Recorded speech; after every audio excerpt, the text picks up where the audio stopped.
Sir, you're charged with especially aggravated kidnapping. You're also charged with aggravated assault, and you're charged with theft of a firearm worth less than $2,500. You're talking about stuff that is not relevant. Hello and welcome to the Court of Public Opinion. I am the Recovery Addict, and boy, do I have a case for you today. Why is the dog chewing on this guy?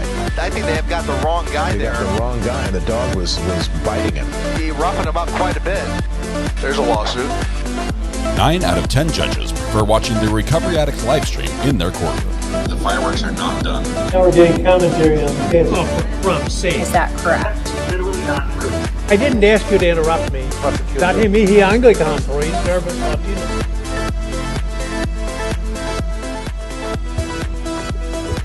Good morning, good morning. Welcome to the Court of Public Opinion. I am the Recovery Addict. Happy Tuesday to you. And I can see now. I could see before, but I can see now as well. Alrighty. Welcome. Big, huge welcome to Marianne R65. Congratulations, Marianne R65. First in chat this morning. That means we're going to punish you for your promptness. Everything IP related worldwide is going to be your responsibility for the rest of the day, or at least until we go live again. And it's a big day. We've got closing arguments here in the New Hampshire versus Duren trial. We might have a verdict. We've got a hurricane beating down the door of Jamaica, a Category 5 that is just unprecedented as far as, it's broken a couple records. It's a big day. So prayers for those in Jamaica in the path of that hurricane right now. Please keep them in mind. And welcome. Glad you're here. Thank you. How'd you sleep, everybody? Ever get plenty of sleep? I did okay. Woke up a little bit early. Did the whole exercise thing this morning. Then took an ibuprofen because I'm sore from yesterday. Oh my goodness, my back is just like spasming.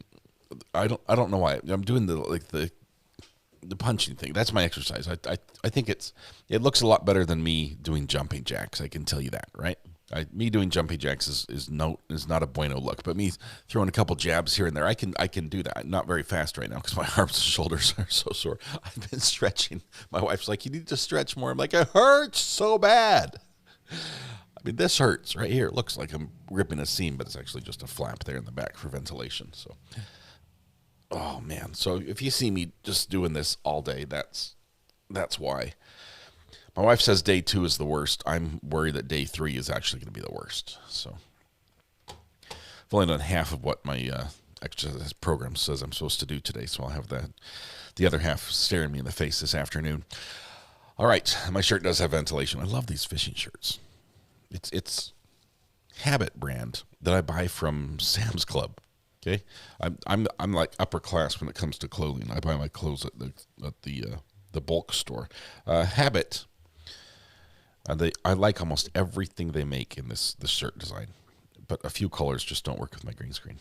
But I heard day 3 was the worst. Thanks, Tony. Not looking forward to it. No pain, no gain. There's pain.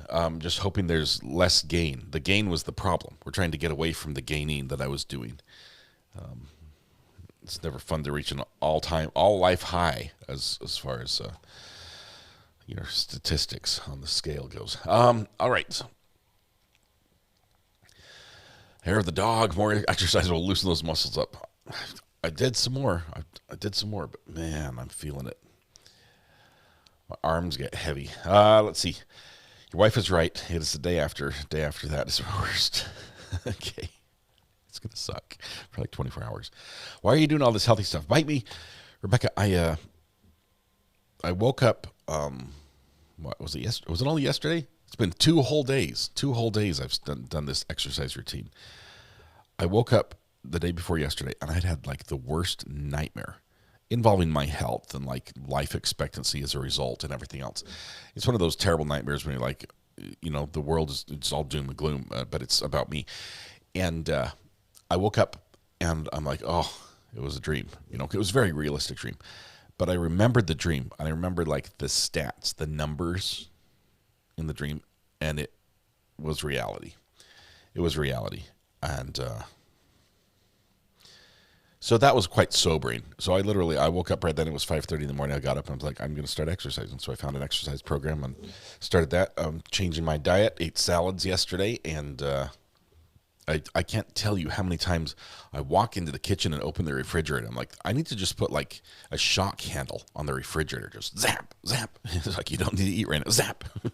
It's the pantry. Oh my goodness. And the fact that I have 50 pounds of candy sitting in the kitchen is not helping either. So cutting out sugar is going to help. Yes. Drinking lots of water. Do that. Let's see. Amber, thank you very much. Let me know where that's at. Let's see. Stephanie, that's awesome. Congratulations. I'm trying to do it on my own with just the encouragement of my wife, but I'm cheap that way. So it's all good. Welcome. Good morning. Hope you all are doing good. It is Tuesday morning. Tomorrow is hump day. Tomorrow is the podcast hump day. A rare 2 in a row Wednesday podcast tomorrow. And then Friday we have trick-or-treating live, which according to all the weather reports shows the weather should be good for. So guys go carnivore, lose weight quick. Well, I did have, my wife made the most delicious meal last night. It was like pork, I would say pork chops, but it was like pork. It was thicker. It was like 1 inch thick pork chops, like pork loins, I guess they were. And they were like so incredibly tender in the pot roast, in the crock pot. And they were just like, oh my goodness, they just fall apart. It was so good. So I did have that. So that was my protein. But thank you very much, Blue Star. Happy to be here. Happy you're here as well. Welcome. Wouldn't be the same without you. You are low on volume. I will be louder. I did turn my volume down just a little bit, Kim. So I'll be mindful that it's a little quiet. There was a buzz before. There still is a tiny buzz. You hear? Listen right now. Ready? And now in 3, 2, 1. Well, it doesn't help if you do the buffer during it, Red Pen. No, just kidding. Just kidding. Hang on, let's try that again. Thanks, Red Pen. So listen now. And now. Back on. See, there's a tiny bit, there's a little floor. I'm trying to get rid of that. I think it's my fan that's blowing on me, but anyway. Let's see. We are, Red Pen, thank you very much for the birthdays, by the way. Alphabetized and everything. We're going to celebrate some birthdays and then get ready to go over to court, which is going to get interesting early on because we have jury instructions and closing arguments. I do know jury instructions are going to be a little bit lengthy today because we get the intro and the final. We get both batches again. So we're looking 30 to 45 minutes of jury instructions. I'm thinking minimum on this one. So that will be fun. I missed Duren's Cross yesterday. Can I get a quick summary? Let's sing happy birthday first, and we'll do that. Red Pen, it's all good. I appreciate you guys so much. Honestly, mods, you're amazing. You're absolutely incredible. All right, let's sing happy birthday to Arlene, Blair, Haven, and Cat P. This is going to be a one-verser, and so all of you need to join in right now. Stand up wherever you are. Deep breath, shoulders back, project your voice to the back of the room, blend your voice with your neighbor, and warm up with me if you will. La la la la la la la. All right, here we go.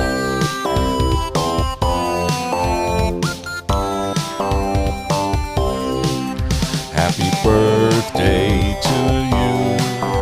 Happy birthday to you. Happy birthday, dear Arlene, Blair, Haven, and Cat P. Happy birthday to you. Arlene, Blair, Haven, and Cat P. There are many, many wonderful days, but today is your special day. And I realize there are a million places you could be, and a million people you could have celebrated with, but you chose to be here with us. The privilege, the pleasure, the honor, the joy is ours. Hopefully we can turn that joy back to you. Begin by helping yourself to free pancakes at Denny's, IHOP Village Inn, Waffle House, McDonald's, Tammy Dunlap's House, Andy's Grill, Bob Evans, and Cracker Barrel. There you go. Woo! Happy birthday.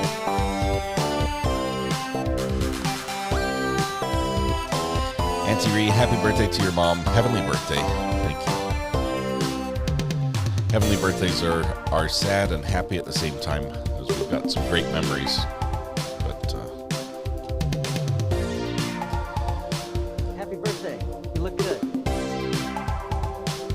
Southern Treasure. Can you verify I put my birthday on for tomorrow? Be here early in case we miss it.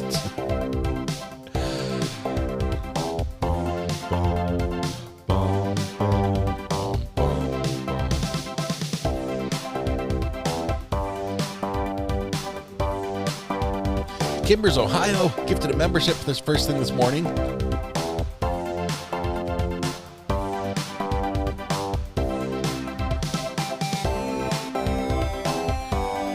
That's Judge Judy. Kimber, are you standing at the plaintiff green room? Were you on Judge Judy or Hot Court? I don't know what Hot Court is. Hot Usher. I haven't seen that. Kimbers, that's so exciting. Okay, drum solo, I think. Here we go. Beautiful, beautiful. I was on Judge Judy, says Kimbers. I was just looking at your profile picture. That is awesome. And you were the plaintiff, apparently. Or at least you walked by the plaintiff's room. I think you missed a SC when you went live. You missed a super chat. I probably did. Let me go back and see what the tools have caught. Oh, there it is. Safrina Monty. So what do you think? Guilty or not guilty? Well, Safrina, we did a poll yesterday, and about 97% of us came back as on the guilty side on this one. I am with the majority on this one. I just have a hard time imagining that anything that was happening in that house, based on the evidence we have, justifies lethal force. And I realize you can twist and shoehorn things into different laws, but I just cannot see a mom hugging her daughter, even hugging tightly. Okay? I mean, if you hug tight enough and it hurts the child, I believe that's it's wrong, but I believe that rises all the way up to misdemeanor. Okay? So even if that were occurring, I just don't see anything that justifies lethal force. I don't see it. And I think the more I look at this, the more I look at the fact that he's only been there for a month, that moved to New Hampshire, didn't want to move to New Hampshire. I think he planned this out. I think he found a state that had laws that were friendly, and he said, this is how I'm going to do it, and this is how I'm going to get away with it. That's my personal opinion. It's the story doesn't match. I don't trust him on the stand. I don't believe what he tells me about what she did or what she said. And if I were on the jury, I'd vote to convict, and I'd do it on the same paper I voted for the jury foreman on. I'm ready to vote right now. Safrina, thank you very much for the super chat. Weebug, member for 18 months, says happy 23rd birthday Saturday to my son. Beyond proud of this kid. RA, go check your P.O. box today. Love this channel. Love y'all. I will. I'll go check it today. Kimbers, Ohio, gifted a membership as well. Thank you. Thank you very much for your generosity. Let's see where everyone else stands on this one. You cannot convince me this isn't premeditated. I'm feeling it. I don't think the physical evidence matches up with his story. Okay, and I'm talking about some things that there's some wiggle room, specifically the stippling that would have been present at a point blank, as he described it. You would have had singed hair at that range. If he's literally almost in contact, okay, almost in contact with her when the gun fires, there would have been burned hair. And there wasn't any sign of stippling or anything. I'm not buying his story. I mean, if you could watch a handgun, a Beretta 92F particularly, that's a gun I've been very interested in. I owned a Beretta 9mm Cougar instead of the 9mm 92F. It's almost the exact same gun, just a tiny bit smaller. Watching that fire in slow motion, there is a bloom of flame that comes out the barrel, because the barrel's only, it's like 6 inches or shorter. Okay, it's a short barrel. When that charge goes off, the powder is still burning as it exits. The gas exits the barrel. It's still burning, and it leaves just a blast of superheated air, and hair responds very quickly to heat. Very quickly, it gets singed very quickly. I don't see his story holding up.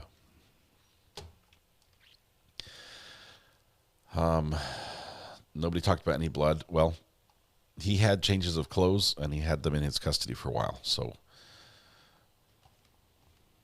I'm not sure if there just wasn't any evidence of that when the police found them, or what. Oh no, Ortho Gurley, what's his name? We can sing quickly to him. Who was it? Who did we miss? We've got time. Court has not started yet. Happy birthday. You look good. Wyatt. How old's Wyatt? Ortho Gurley. Can you tell us?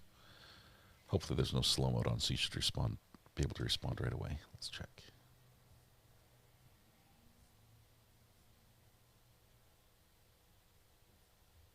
No slow mode. 14. All right, let's sing one verse for Wyatt here really quickly. It's going to be a quick start. Ready? Happy birthday to you. Happy birthday to you. Happy birthday, dear Wyatt. 14 years old. Happy birthday to you. There we go. Happy birthday, Wyatt. Free pancakes. Denny's, IHOP Village, and all the places. He's homesick today. Oh, man, Wyatt. Well, at least you got to hear it live. That's really cool.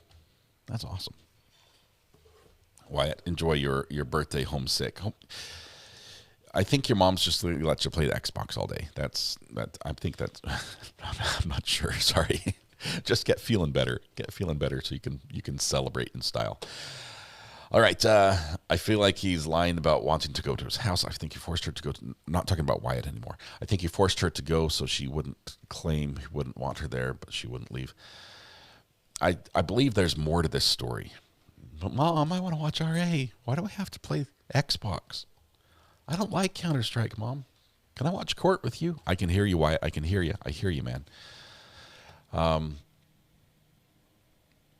Posty Steven, that was a loud one. I did have the volume way too loud. I apologize for that. How's the mail going, Posty Steven, by the way? How's the delivery? We haven't talked in a while. Yeah, I'm always sick on my birthday, too. Yep. Wyatt, we're on to you. Kelly, member for 27 months. OG. Kelly, congratulations. You are, in fact, an OG 27 months. What a great 27 months it has been. It has been wonderful. All right, boss, I'm on hold at the moment, but I was just asked if I was with the media company. Yes. Yeah, we'll do that. We can get you your badge and your company email and everything. We can do all this. PO box is the address. Burner phone is the number. You know the routine. My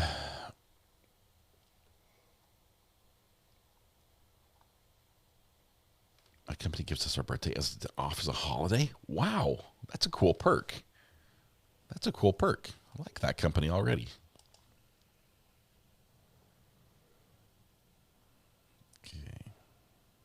Okay, I'm on the wrong thing. Hang on just 1 second. Hold, please.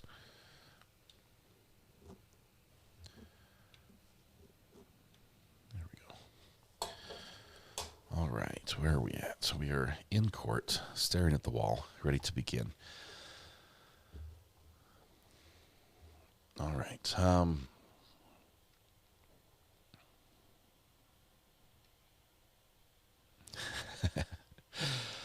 We do for people who go to court and have to interact with the court with us on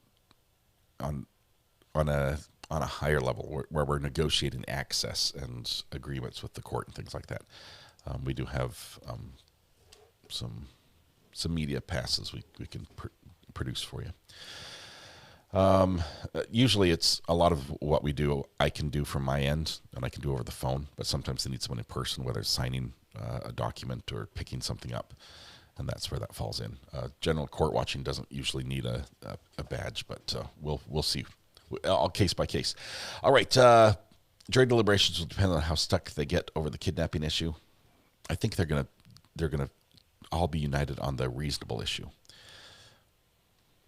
We're going to watch a new trial that started yesterday, possibly Selena, but we don't announce that or choose or start until we finish the one we're on right now. So there's also when you say a new trial started yesterday, we've got a lot. There's a lot of things happening right now. Some civil that we're looking at, some criminal. Can you all imagine a case where we get to see Amber in the gallery? This might happen. It may. We're working on it. We try. Working a lot of angles. Didn't love my masseuse. Oh my goodness. Send them my way. I could use it. I think I'd rather have gone to Mr. and Mrs. R. The original or the one we actually went with? Let's see. Want to watch something civil? Oh, this would be good too. All right. Good morning. Where were we? Somebody asked a question about Dustin's cross-examination. And as we expected, the cross-examination had a number of objections to it. I think that he didn't do as well as he thought he would on cross-examination. He said a few things that I think, for me, confirmed my suspicions. For other people, might be like, I'm not sure. For instance, I believe he when he said, I never approached the body. I think that's true. I think he shot her from across the room and never approached the body. Britta Aller, thank you for the prayers. I'm hanging in there. Britta, thank you very much. We are thinking of you. She lost her father just a couple days ago. Britta, our hearts break for you, and thank you for sharing what you're going through, as a lot of people have been through this or are going through a similar experience. And if there's anything we could do, please let us know. I think, Britta, if I'm not mistaken, his birthday would have been tomorrow. Is that correct? That's hard. I'm so sorry. Let's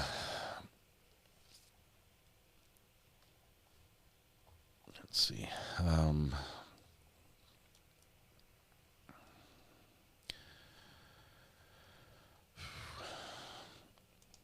loved when he said the word guilty numerous times. I was hoping, Stephanie, I was hoping so much that he would get up and reenact everything. Like have the prosecutor and a defense person be different people. Like, set the stage and reenact the whole thing. And it's always great when they use like a fake weapon, or the real weapon is good, but in this case they store it with the bullets, so I wouldn't do that. But a fake weapon that would it just put it in the jury's minds. This is how it went down. All right. Went to Bianca Ellis trial and was wearing my Courtroom Confidential shirt and was allowed in media room. Then I got kicked out. They wanted my media pass, and I never told them I was media. Oh no. I'm surprised they let you in with the Courtroom Confidential shirt. Usually they don't allow logos in court.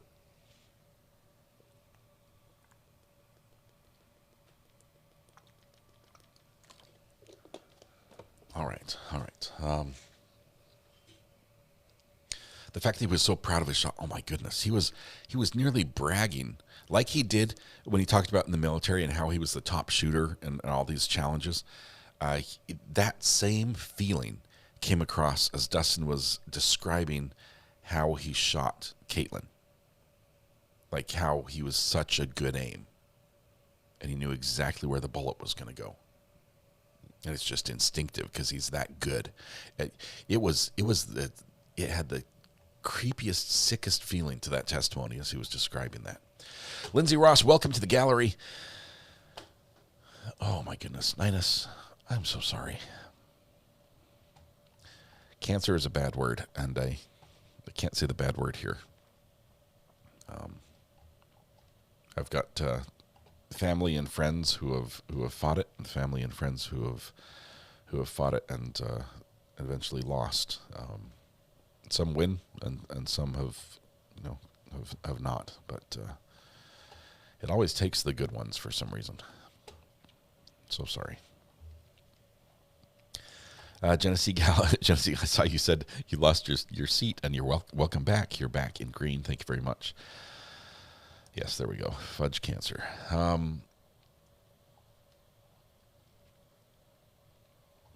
Genesee Gal, you've got a new color courthouse. It looks great. It looks great on you. So Lindsay Ross, welcome to the gallery. Thank you very much. Also, Genesee Gal, welcome to the gallery. I'm trying to sort of keep an eye on on the what's happening with this hurricane down in Jamaica. It's insane how powerful it is, right? Good morning. Thank you. The judge is here. Hang on 1 second. Let me get the audio boosted for you.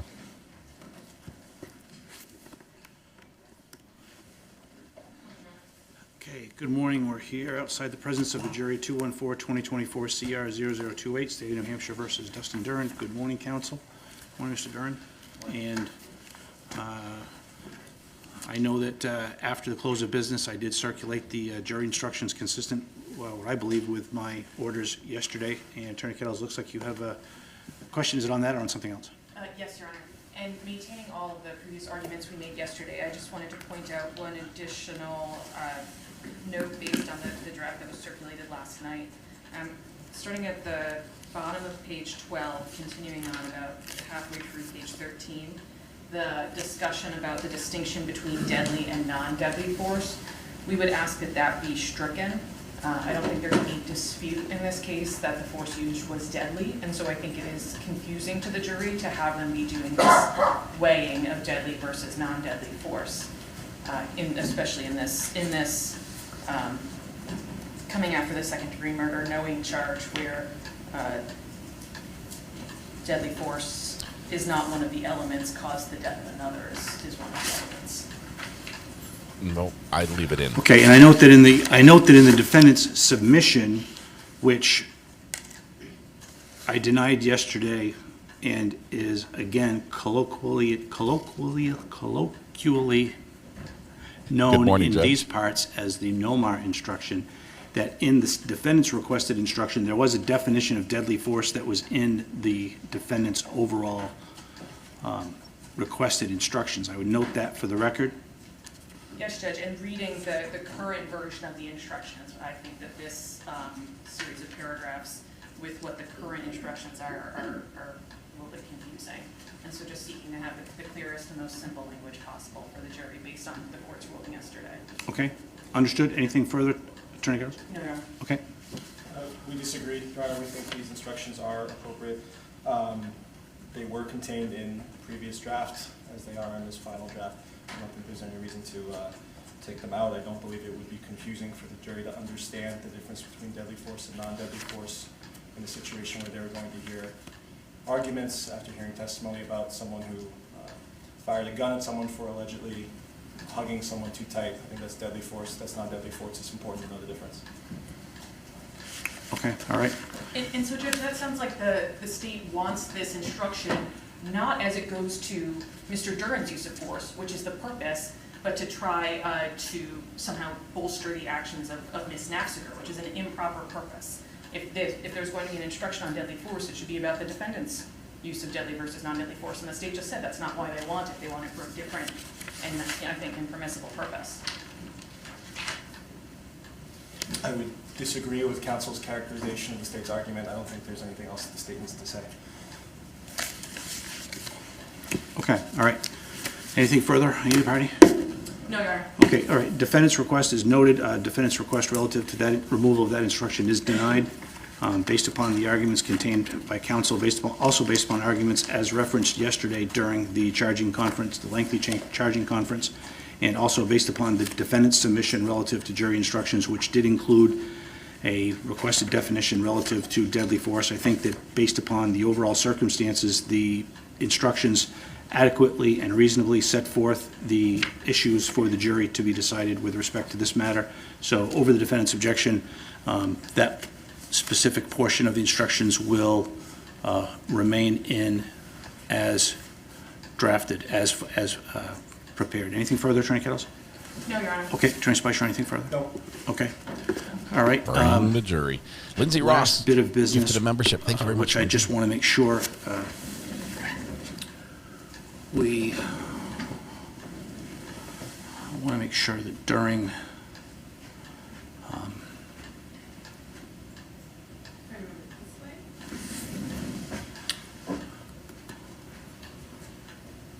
just relates to logistics. I want to be able to make sure that I've established that I can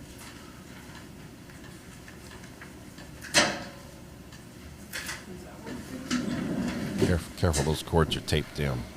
oh. I think under the circumstances, the best thing is to go back where it was yesterday, and I will simply move down to that portion. We won't be able to see anything.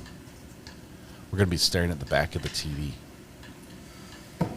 for all of closings. That's going to take us at least 20 minutes, Your Honor, of taping wires and moving the equipment and resetting up another monitor.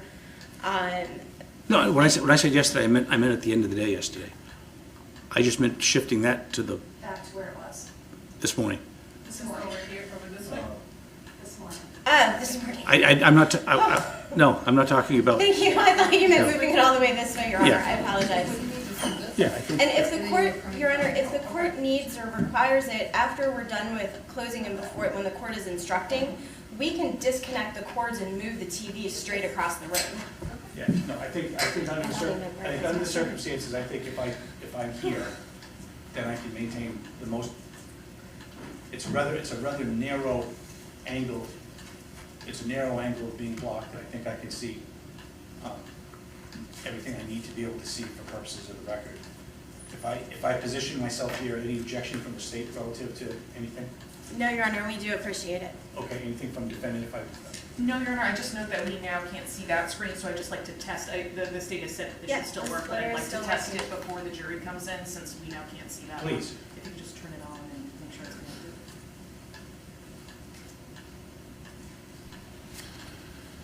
Seems like this could have been something that was done, I don't know, this morning.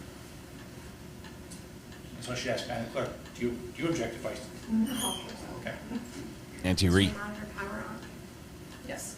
you're right here. New Hampshire's a little different, right? They're the live free or die state, It's working on the judges. and anything could happen here. We're not seeing anything on your judge. I think before you had to wiggle the wires. Or just turn it on.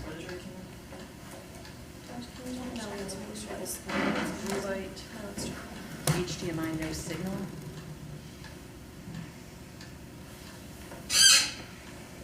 That squeaks really loud. Now nobody can see anything. No, it's back now. Blue screen to no screen. You turned it off.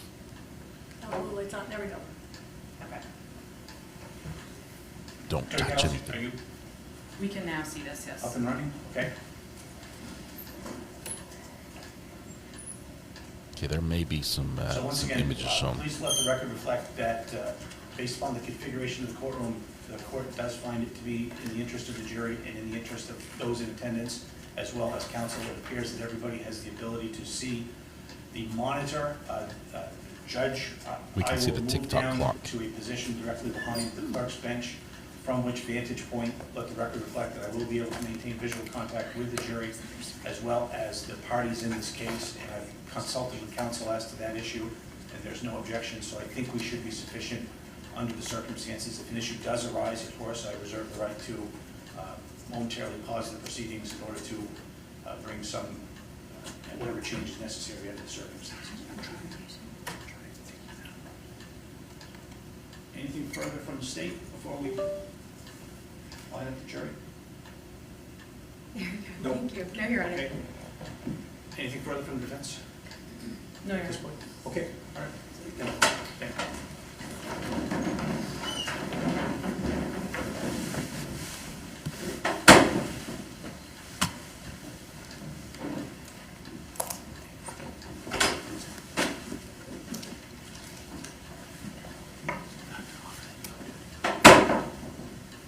Thank you.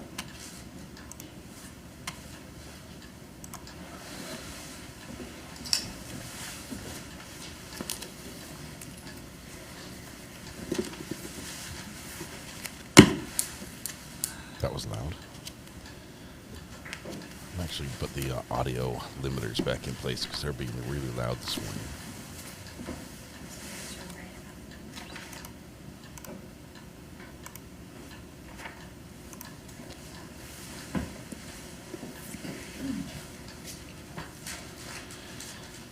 Amber, got it. What, do you need me to fill it out, or?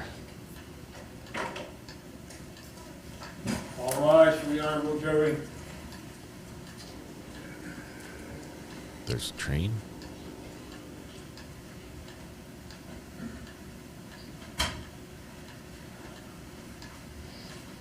Recovery Superior Court is now in session. The Honorable Donovan S. Brazell presiding.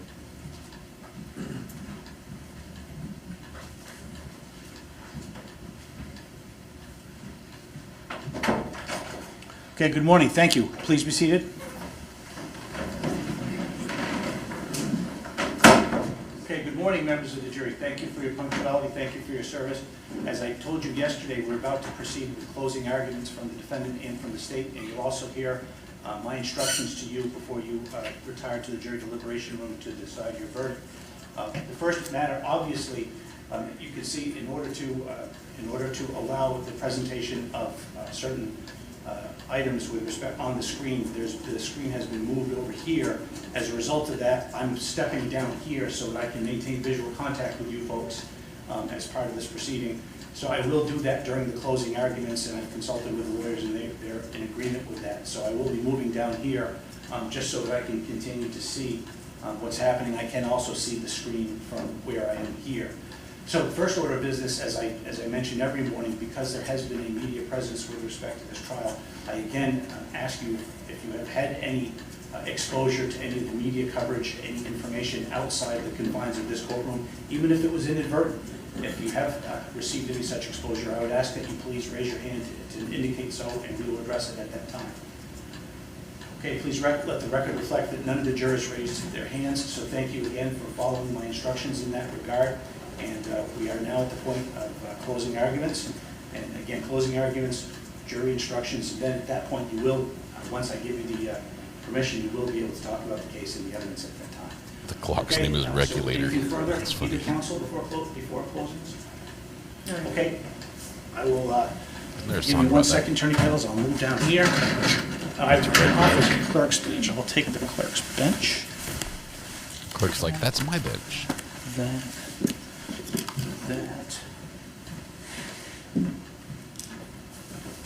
Okay, thank you very much.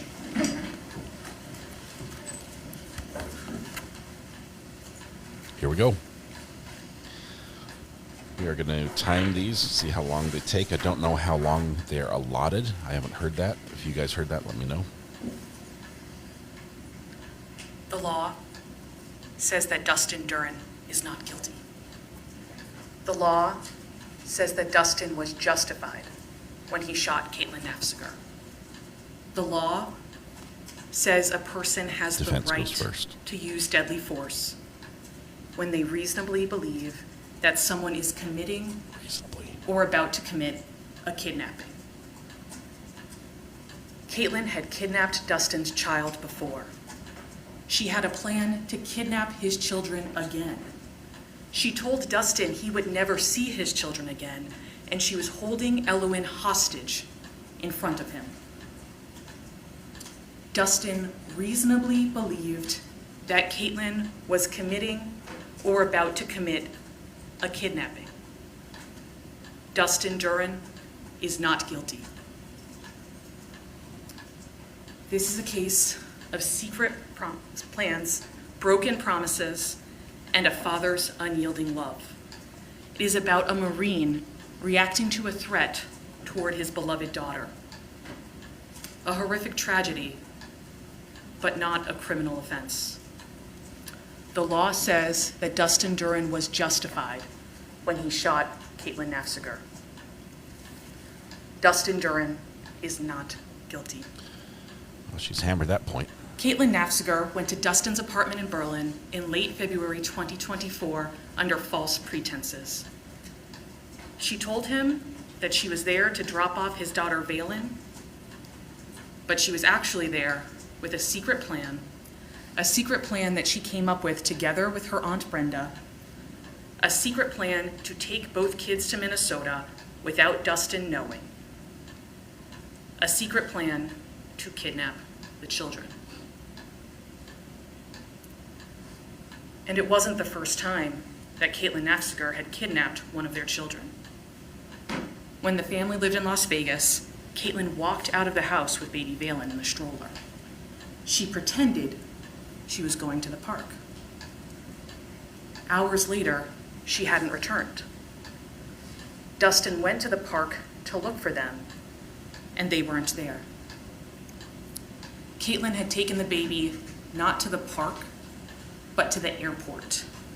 She was flying to Minnesota with their baby, moving out of the state with Dustin's child, without telling him, without getting his agreement, without even letting him say goodbye. Caitlin had kidnapped Dustin's child before, and when she came to New Hampshire, she planned to do it again. Caitlin and Brenda had a secret plan to kidnap the kids, to unlawfully interfere with Dustin's custodial rights, to take both Elowen and Valen to Minnesota without even telling Dustin. But that secret plan was interrupted. Caitlin had to change her plan once Dustin began to figure out that something wasn't right. And here's what happened. First, Brenda drops Caitlin off at the restaurant rather than sticking around to take Caitlin back to her place in Hampton. Then, Caitlin wants to go back to Dustin's apartment in Berlin, where she had told him before she didn't want to stay. The next day, Caitlin won't tell him when she is planning to leave. Caitlin is acting suspiciously. She's ignoring him, doing something on her phone, refusing to engage about what is happening with their children and what she is planning to do. Thank you so much. And this is the exact same thing that she did last time she kidnapped one of their children. And so Dustin is getting more and more suspicious. After Caitlin ignores him all afternoon, Dustin decides that Caitlin, who's refusing to communicate with him, is no longer welcome in his apartment. He tells her she needs to leave. She ignores him again. He tells Caitlin it's time to leave and he will drive her back to Brenda's place. And to get ready to go, he puts Valen in the car seat near the kitchen. And when Dustin tells Caitlin that she's no longer welcome at his place, Caitlin's secret plan to kidnap the children is interrupted. Caitlin realizes she is not going to be able to steal the kids away from Dustin without him knowing. And so Caitlin changes her plan. She reacts. She grabs Elowen to use her as leverage, to use her as a pawn to try to enact the plan. Dustin comes back into the living room and sees Caitlin sitting on the couch, holding Elowen from behind. Elowen is straddled on Caitlin's knee. Dustin tells Caitlin, "Come on, we're leaving," and tries to grab Elowen to get Elowen ready to go. But Caitlin refuses to let Elowen go. She grabs Elowen and she pulls her back. And Dustin lets go because he doesn't want to engage in a physical struggle with Caitlin over their child. So he again asks. He starts to beg Caitlin to let go of Elowen. Caitlin refuses. She says no. And at this point, Dustin's internal radar is going off. Caitlin is refusing to release their child. She's physically restraining her. She's putting her at risk. And Caitlin has been acting suspiciously. She's been acting the same way that she did last time she kidnapped one of their children. Caitlin is beginning to become a threat. Dustin is a Marine. He's trained to respond to threats, and he's responding at this point in the way he has been trained. He's at condition orange. He feels there is a danger to his child, and at condition orange, he's focused in solely on that threat and his need to protect his child. Dustin is begging and pleading with Caitlin to just let Elowen go. And Caitlin again refuses. Caitlin tells him that unless he pays her $2,000 a month, she is taking the children back to Minnesota and he will never see them again. Let's be clear, she is not asking for child support. She is not asking for money to help her take care of the children. She is asking for money so that he can have the children. She's asking him to pay her money so that he can keep the children. At this point, she's holding Dustin's child hostage, holding her for ransom, saying that she'll only release her if he gives her money.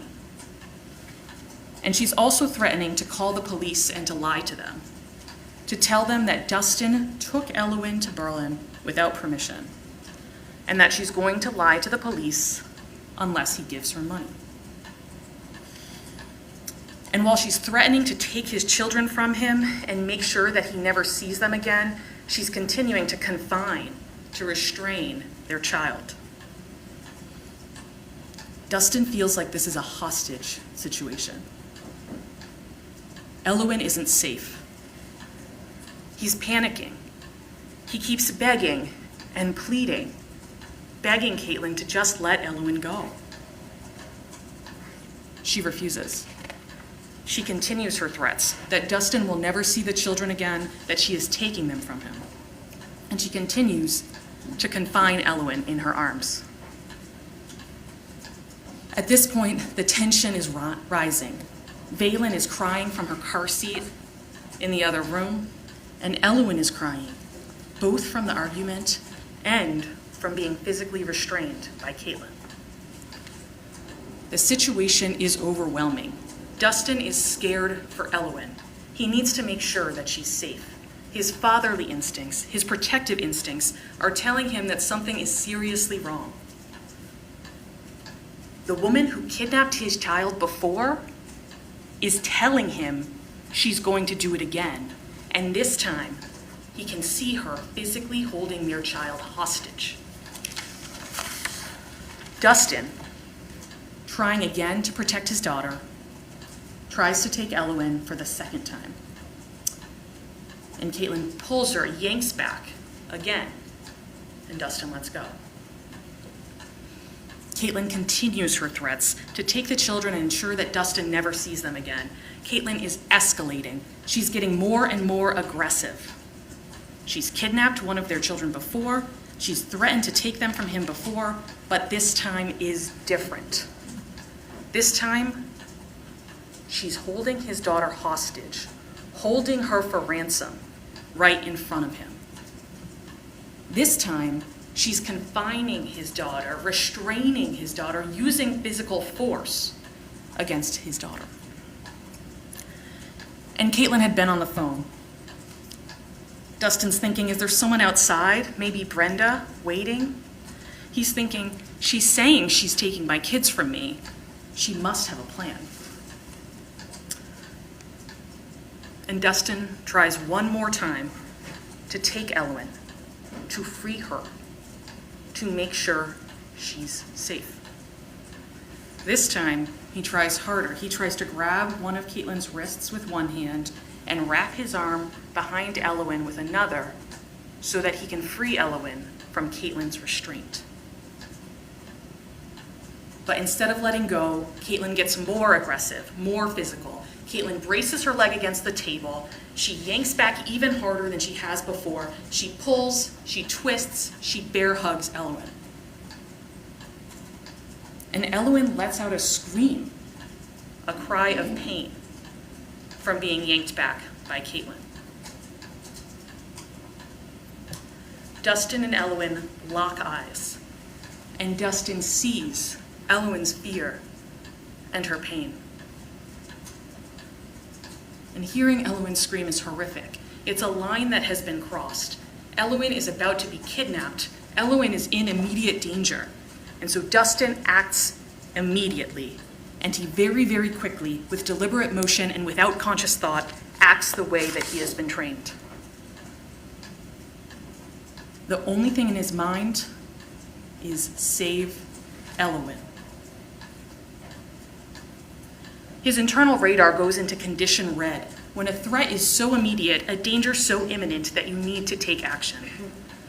Like he had been trained, instinctually, automatically, he grabs his gun, chambers around, grabs the collar of Elowin's shirt with one hand, and pulls her as far toward him as he can while Caitlin is still restraining him. And while Elowin is still in Caitlin's arms, still being held hostage, he fires a single shot. And immediately after he shoots, Elowin is released from Caitlin's arms and she is freed. Elowin wraps her arms around Dustin and he runs out of the house and puts her in the car. He talks to Elwyn and makes sure that she is physically unharmed. But he's still in this heightened mode, this need to protect his kids. He grabs what he thinks they would need, he puts Valen in the car, and he drives. And once he's on his way, once he knows both kids are safe, once he's out of condition red, he feels horrible. What has happened is tragic. Caitlin is someone he cares about and who is important to him and his children. He knew that he had been acting to save Elwyn, but that doesn't mean he isn't devastated by what just happened. And he knows he needs to turn himself in, but he wants to spend some time with the girls first to make sure that they are unharmed, to make sure that they are okay, not just physically, but mentally. He calls his mom. He tells her he shot Caitlin. He tells her to call the police. And then he turns his phone off so he can have some time with the girls. And he drives, checking in on the girls along the way. The following morning, he turns around and heads back to New Hampshire to turn himself in. And he is hoping to have a meal with the girls before he does so. But the police locate him first. He cooperates, he complies with their commands, he makes sure they know that there are children in the car and exactly where his gun is located. And he does these things to make sure his children are safe. And then he speaks with the police, voluntarily, although he's under no obligation to do so. He's still in shock when he tells them what has happened. He feels horrible about what has happened, and he doesn't want to blame Caitlin. He doesn't know New Hampshire's law on justification, and he doesn't know the law of defense of others. All he knows is that he was acting to protect Elwyn. When the state played the video of his interview, the last thing we heard Dustin say was about Elwyn. He says, not that it even justifies anything, but it's like, she's just my everything. And Dustin's right that Elwyn is his everything, but he doesn't know the law. The law says that Dustin is justified. The law says that Dustin is not guilty. The judge will instruct you on the law. He will tell you, evidence has been presented that Dustin acted in defense of another with respect to each of the charges. He will tell you that you must find Dustin not guilty unless the state proves beyond a reasonable doubt that he did not act in defense of another. And the state cannot meet its burden. Dustin did act in defense of Elwyn. He is not guilty. The judge will tell you that when looking at the evidence that Dustin acted in defense of Elwyn, you should consider all the circumstances surrounding the incident. You should consider how he acted under the circumstances as they were presented to him at the time, and not necessarily as they appear upon detached reflection. The judge will tell you that Dustin had the right to use deadly force to defend Elwyn if he reasonably believed that Caitlin was committing or about to commit a kidnapping. Reasonably. Dustin's belief that Caitlin was about to commit a kidnapping was reasonable. Dustin had the right to use deadly force. Dustin is not guilty. And barefoot, consider no car. all the evidence Doesn't you've know anybody. heard that Caitlin was about to commit a kidnapping. And I'm going to highlight just 4 of the many things that you've heard. First, Caitlin's own aunt told you that Caitlin had a plan to take the children to another state without telling Dustin. Second, Caitlin had kidnapped one of their children before. Caitlin had taken one of their children, pretended she was going to the park, and actually gone to the airport to take Valen out of state, to move her to Minnesota without even letting Dustin know. Third, Caitlin was holding Elwin hostage, telling Dustin he was never going to see either of their children again. And fourth, Caitlin was willing to harm Elwin rather than let her go. Caitlin was in fact attempting to commit a kidnapping. We heard it from her own family member. And therefore, Dustin's belief that she was about to commit a kidnapping is not only reasonable, it's correct. During jury selection, we talked about the fact that parents have a responsibility, a duty, to protect their children. And that's what Dustin was doing. He was protecting his child, ensuring she was not kidnapped. The facts are clear. Caitlin was about to commit a kidnapping. You heard it from Brenda, and you heard it from Dustin. The law is clear. Because Dustin reasonably believed that Caitlin was about to commit a kidnapping, Dustin had the right to use deadly force. Dustin is not guilty.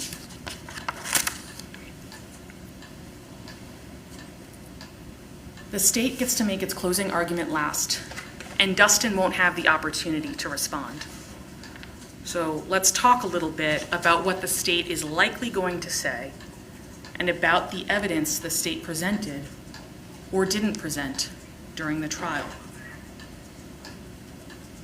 First, you should not automatically believe that what the state is telling you is correct. The state showed you that in its opening statement. The state's claims about what the evidence would be in its opening statement were wrong, and they were misleading. Here's one example of when they were wrong about the evidence. The state told you, even put up on its big fancy screen, that Dustin was asked, "Fair to say you know you are endangering Elwin," and that he said yes. But the sergeant, the police officer, the state's own witness, told you that what actually happened was the exact opposite. Dustin said, "Could it be that I'm endangering Elwin by what I did?" And I would very much say no. Dustin was asked, "Fair to say you know you weren't endangering Elwin," and that's what he said yes to. What the state told you about the evidence was wrong. What the state told you about the evidence was misleading. It told you that Dustin said the shooting was very deliberate, but it didn't tell you that that wasn't all he said. He said it was very, very fast, very deliberate. And that was misleading. That left out half the sentence to create a misimpression. The state also got it wrong when they said that Dustin grabbed Elwin, she was in his arms, he stepped back, and then he shot. That's what the state said happened in its opening statement, and that's not what happened. And the state knows that's not what happened. The state had proof in their evidence that what they are saying happened is not true. Their claim that he had Elwin in his arms and stepped back is not true. How do we know that? We know that because the range of fire was close enough that Caitlin's hair got caught in the slide of the gun. Objection. May counsel approach.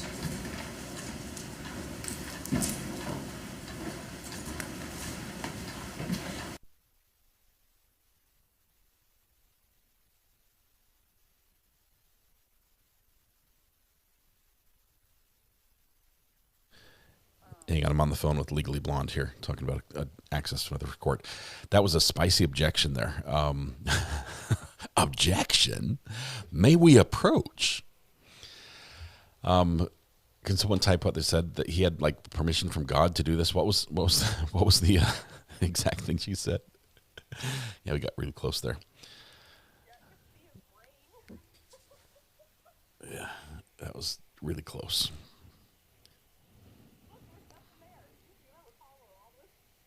It was a facts, not an evidence objection. She said hair was found in the slide, on the gun slide. Whoa.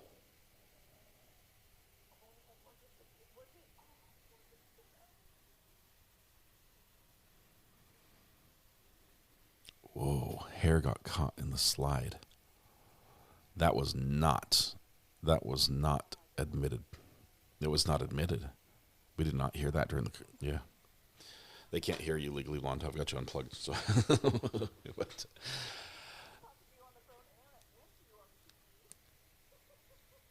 okay, I'm going to plug you in so your audio is going to come in. Well, no, wait. Hang on. Hair got caught in the slide of the gun. We did not hear that. She said it proved that it was because her hair got caught in the slide. Oh, that would prove the point blank, but they never brought the evidence in. There was no stippling.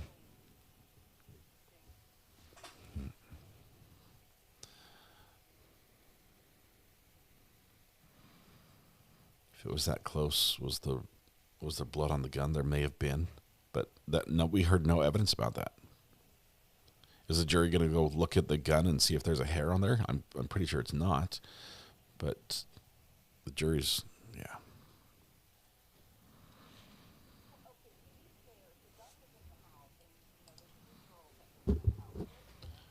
Admitted in an evidence photo. Members of the jury, I'm instructing you, I'm striking the last sentence from the closing argument and instructing you to disregard it, and I will return to my seat now. Okay, thank you. I'll go back to my other seat. All right, here we go.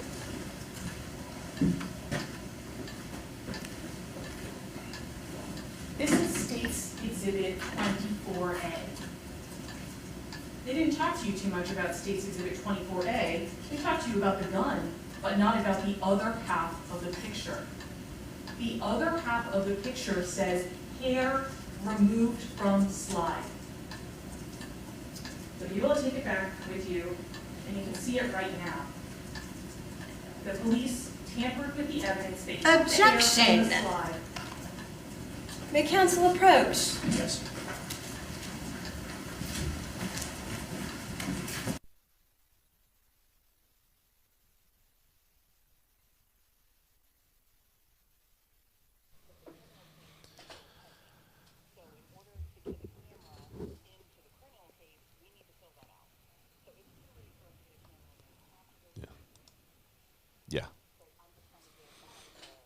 Yeah, but that's what we normally do.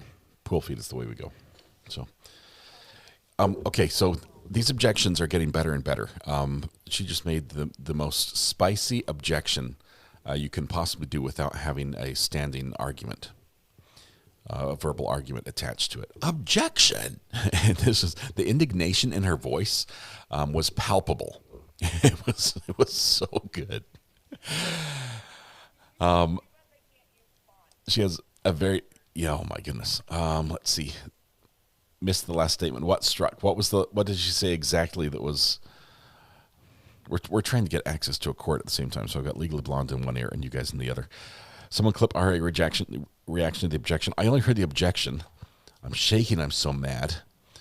Shame on the defense attorney. Let's see. Just got here. What was that? The state is pissed, hurts the defense if the jury loses trust in the defense attorney. She's not helping by lying. She can't present that the police are tampering. Tampering. That's the problem with tampering, is that's a criminal allegation. That's not, the police came in and they were tampering with everything. No, tampering with evidence, that is a criminal. That is a crime. Police tampered. Oh, man. The cops tampered with the evidence. Now the police are dirty.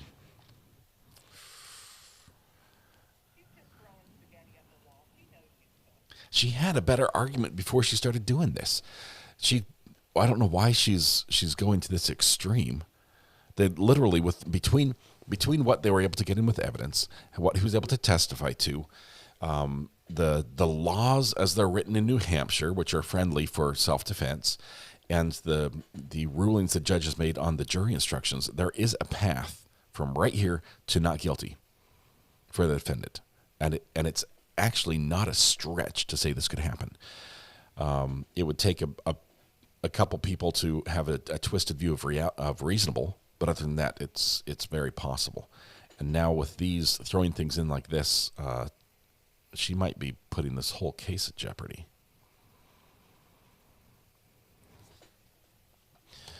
Calls for legal conclusion. She said the state tampered with the evidence. She's saying the photo and evidence says hair removed from slide on it. Oh my goodness.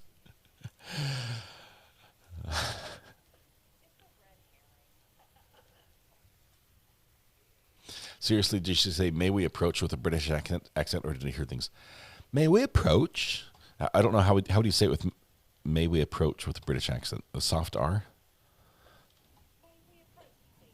May we approach, please? Please, sir. May I have another? She's saying can't. Sidebar at 64. She's playing Can't Unring the Bell. Mistrial, is that her goal? Maybe they think this jury's going to convict. They're reading the jury as like, this will be easy.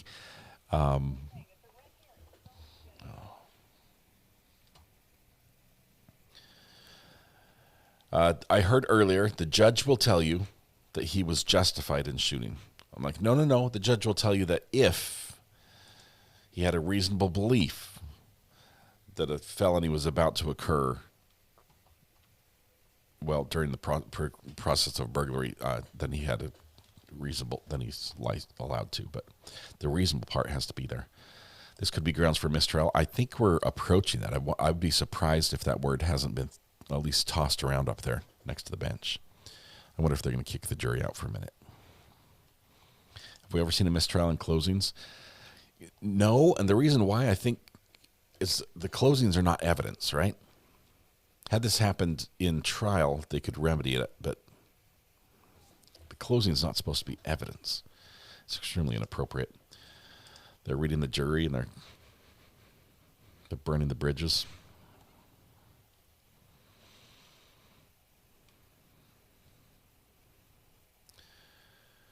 They got everything in jury instructions yesterday, and then she wilds out today. She's done that for sure.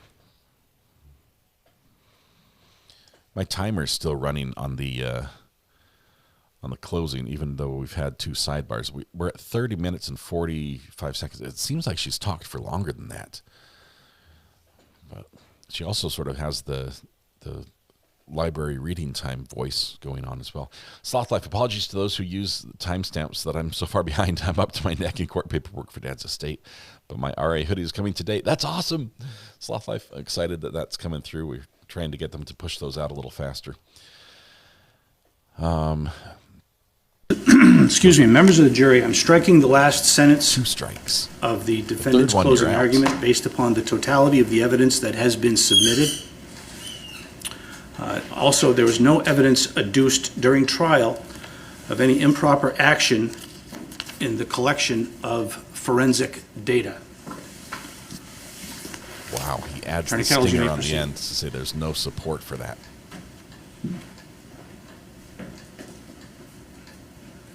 States 24A shows that hair was removed from the slide. She's doubling down. States 24A shows the hair was removed from the slide. She's holding a picture up in front of the jury and walking back and forth.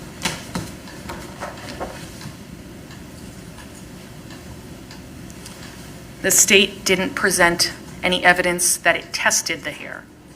The state didn't present any evidence about whose hair it was. The state didn't have its witnesses talk to you about the hair that was removed from the slide of the gun.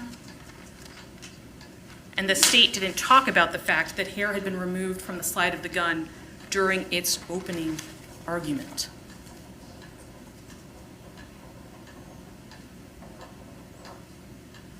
And we can't know whose hair that was because the state didn't present any evidence, because the state didn't test it. But we can think about whose hair it must have been. We can think about where Dustin said his arm was when he fired, and where Caitlin was in relation to that gun and the slide of that gun.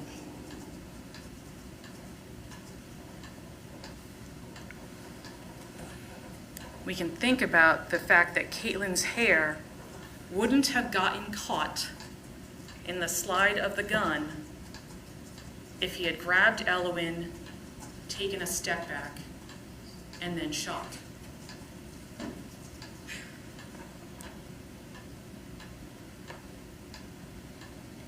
Caitlin was still holding, still restraining, still confining Elwyn when Dustin shot her. Dustin was justified. Dustin explained to you that Caitlin was still bear hugging, still restraining Elwyn when he fired the gun. He explained to you that he pulled onto the collar of Elwyn's shirt with one hand to pull her forward to try to get her, but that she wasn't released from Caitlin's arms. She wasn't safe until after he shot. The state may try to argue that that's not what he told the police, but you have the video. Watch it. They say that he stepped back. Nowhere in that interview does it say that he stepped back. Nowhere in that interview does he say that Caitlin had let go before Elwyn was shot. I apologize, that Caitlin had let go of Elwyn before he shot.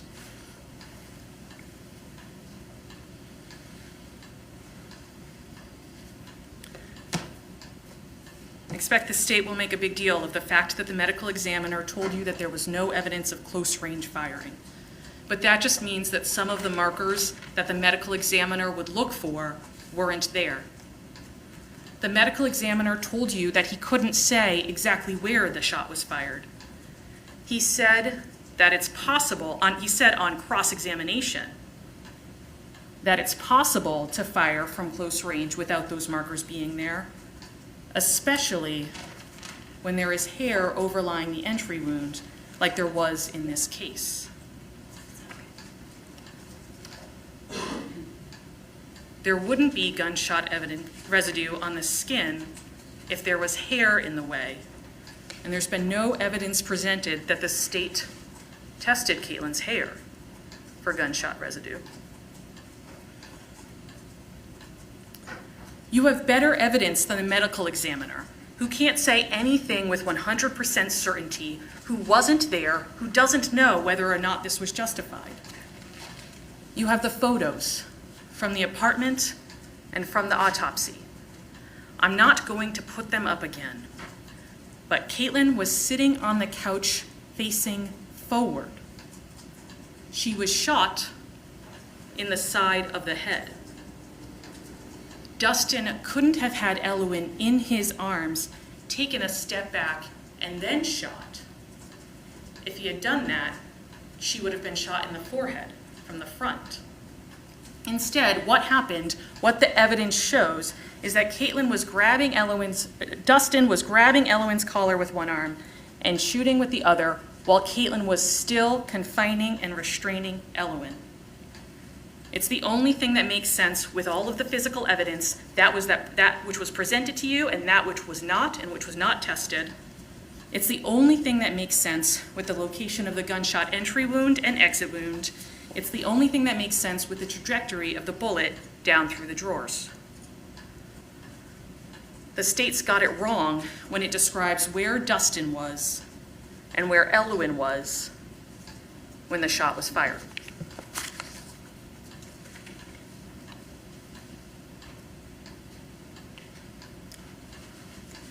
The evidence that the state presented about what Elwyn says happened also gets it wrong. It's also misleading. The only evidence the state presented about what Elwyn says happened comes from a doctor, not from a police officer or an investigator. Let's go over exactly what Dr. Robertson said. Dr. Robertson was leading Elwyn. She was asking her pointed questions, trying to figure out whether she had any medical issues, based on the only information the doctor had at the time, which was that Dustin shot Caitlin. Dr. Robertson did the best exam she could with that limited information. Dr. Robertson said that she asked Elwyn if there was anything wrong with her, and at first, Elwyn said no. And only after Dr. Robertson guided her, led her to the answer, did Elwyn eventually say that her ear hurt and pointed to her left ear.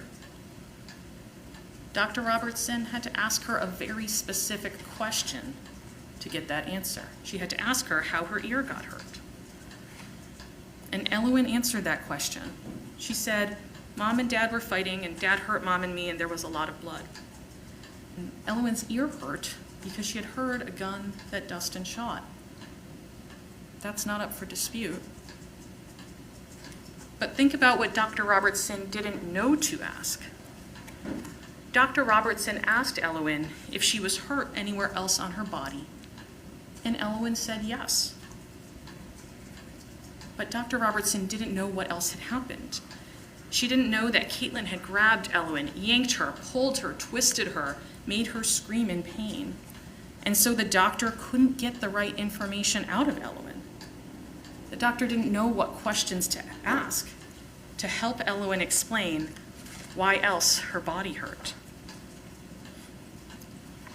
Elwyn was just 4 years old, and the doctor, who didn't know everything that had happened, couldn't ask her the right questions to get the full story from her. The state didn't have Elwyn testify. They didn't present testimony of any police officers or investigators who had spoken to Elwyn. They didn't give you the full picture of what Elwyn said. They gave you one small glimpse from a doctor who was there to treat Elwyn, not to interview or investigate. And the doctor didn't know what had happened and didn't know what to ask. You didn't hear the full story of what Elwyn said.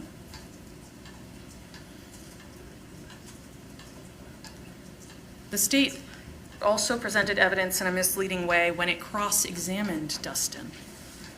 It tried to suggest that Dustin never told the police that Caitlin threatened to take the kids. But Dustin told the police over and over again that Caitlin threatened to take the kids. You have Dustin's statements to police in evidence. And here's the rough timestamps for all the times, not all, but some of the times, when he tells the police that she threatened to take the kids away from him, both before the incident and during. 28 minutes and 13 seconds, he says, she just kept threatening, well, okay, I'm going to take the kids away. 28:47, he said, every month it was basically the same thing of her wanting more money with threats of taking the kids away. 31:11, he said, she was basically threatening to put me in prison and take the kids away. 32:39, she threatened to arrest me and take the kids away. He starts discussing the day of the incident.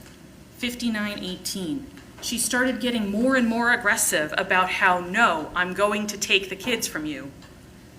An hour and 16 seconds. The one thing that does set me off is these continued threats of taking the kids away from me.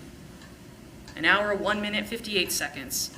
Her just again threatening to take the kids and saying she just wasn't going to leave and that she wasn't going to leave and that she was going to take Elwyn and Valen back to Minnesota. All while she wasn't speaking to him for 5 hours. By an hour and 32 minutes into this interview, he said it so many times that the police start talking about how she's threatening to take the kids away. Dustin told the police, and he told you, that she threatened to take the kids away over and over and over again because that's what happened. I've given a lot of timestamps, but I'd ask you to take a listen to the video around 1 hour and 40 minutes. That's when Sergeant McLaughlin asks, and I'm quoting, "The training you're talking about is marksmanship training, not specifically hostage? Because that's my first thought, was you're trying to remove Elowin from a harmful situation. Do you have training in hostage-type scenarios?" That's the investigating officer's first thought, that Dustin was trying to remove Elowin from a harmful situation and wondering if he had training in hostage-type scenarios. No, that's police using tactics That was to the get police information officer's from the first defense. thought, because Dustin was trying to remove Elowin from a harmful situation, from a hostage-type scenario.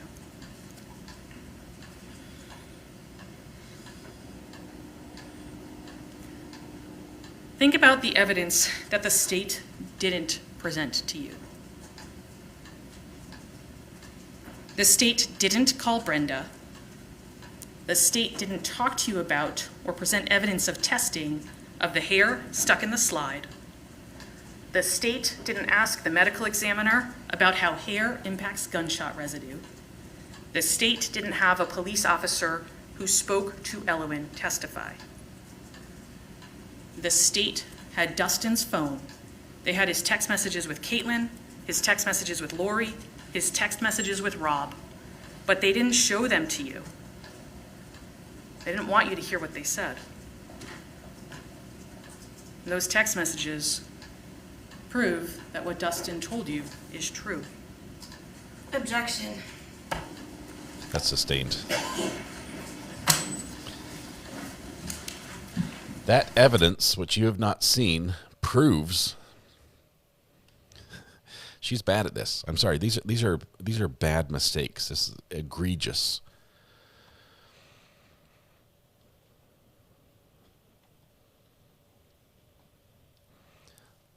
That evidence, which the state didn't want you to see, proves my client is not guilty.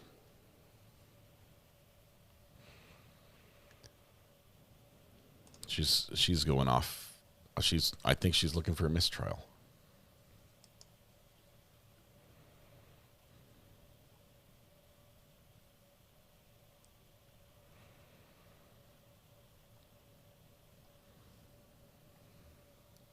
I believe those text messages may contain some of the information the defense didn't want in because it was, or the judge wouldn't allow it because it was too prejudicial against the defendant. Basically, the reason why Caitlin wanted to take the kids from him.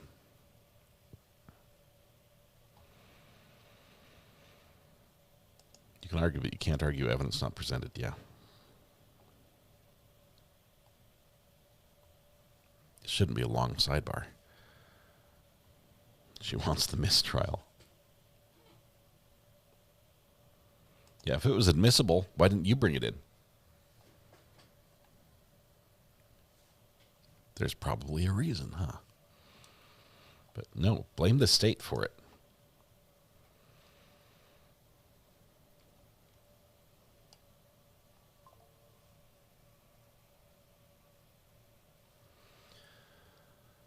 She wants to redo this trial to keep him off the stand. Oh my goodness. Next time, shut up. It didn't work. She's make the state look super shady. These aren't mistakes. If she can point out the state is hiding things, and every time she brings it up, the state gets offensive, she's winning. The problem is she has to work within the law, within the rules. And she's straying outside those rules. That's going to have consequences.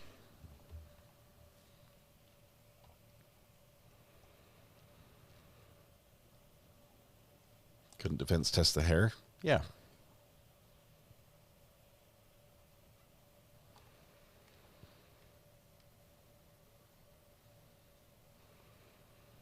Maybe the judge will slap her on the hands, sanctions.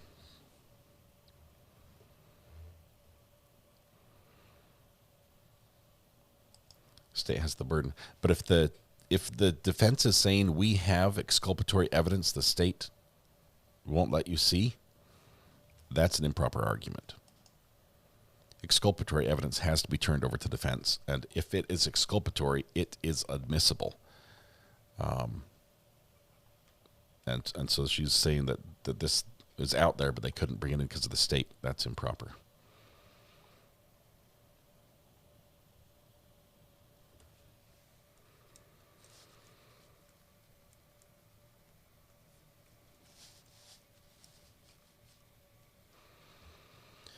Let's see, what was the last trial we watched where there was a... It wasn't the last trial we watched. What can the judge do to sanction her? When we watched the last trial, we had a situation where after closings, one side got to get up and present more evidence to the jury to even everything out. Right? Like after closings, we're just going to add some more to it. That's not normal.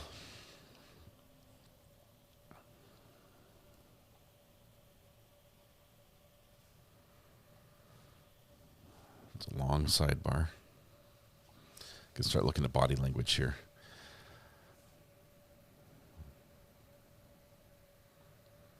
State's still talking. Defense is looking at the state. Judge is listening. Now looks to defense. Defense responds.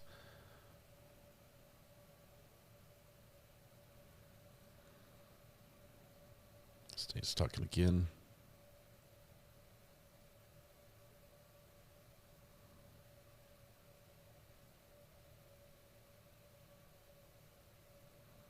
I think they're wrapping up here. The state's getting to say a lot. It's now 10 o'clock in the courtroom. And here.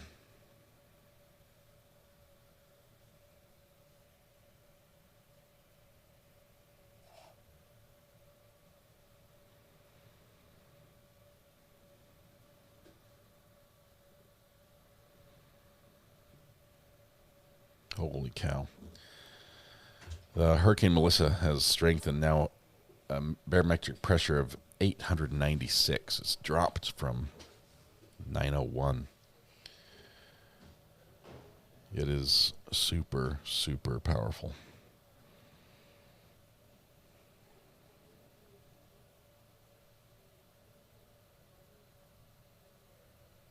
Wind is at 180 miles per hour.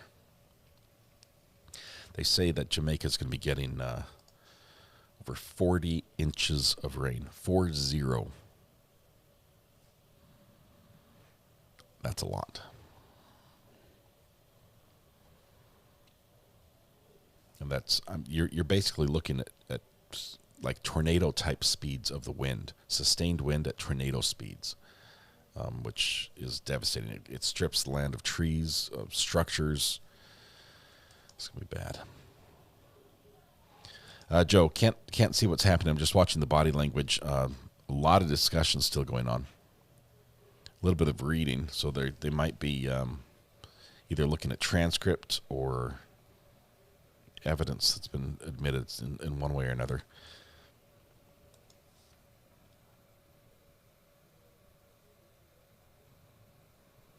Judge is talking a little bit now. So it might be near the end. He's talking a little bit of nodding. Crossed arms on the side of the prosecutor.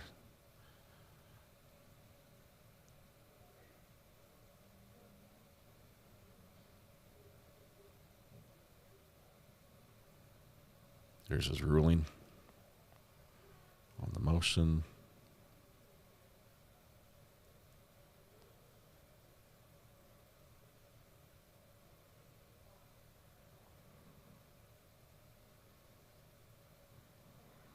Defense nods. They agree with, or at least they understand going forward.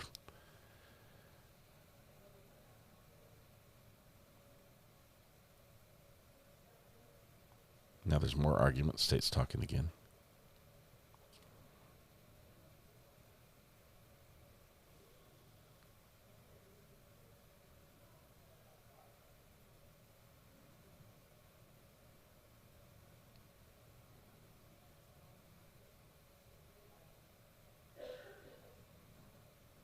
when defense talks, they lean forward, quite expressive to the judge. She's emphatic with her argument to the judge. I'm guessing some people in the courtroom might be able to hear this over the static.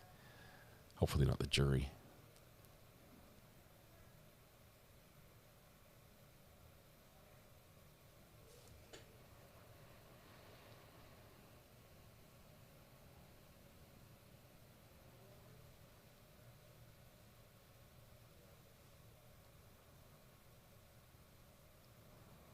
Little bench huddle from the defense.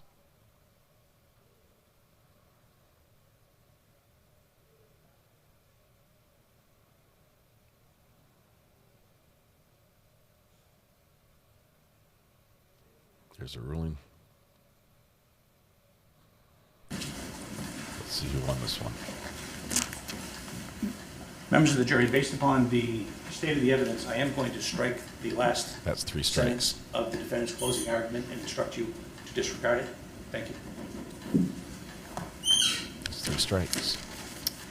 I expect the state is going to try to argue that Dustin didn't reasonably believe that Caitlin was committing or about to commit a kidnapping because she was the children's mother and because there was no court order on custody.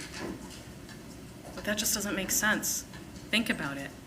Imagine if Caitlin's secret plan had gone into effect. Dustin would have woken up in the morning to both of his children gone, stolen, kidnapped, taken away to another state.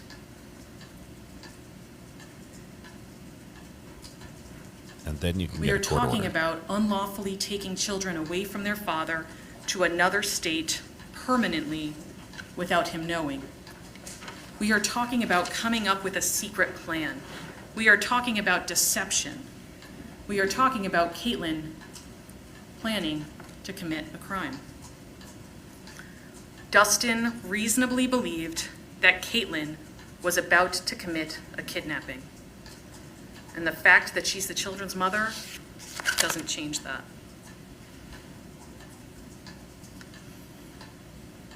The state's also got it wrong. They're missing the point when they spend hours and days focusing on cell site location data and testimony from someone who saw Dustin's car and presenting a whole lot of evidence of things that aren't in dispute, that Dustin told you happened. They're focusing on what happened after the shot was fired. But what matters in this case is what was happening immediately before and while the shot was fired.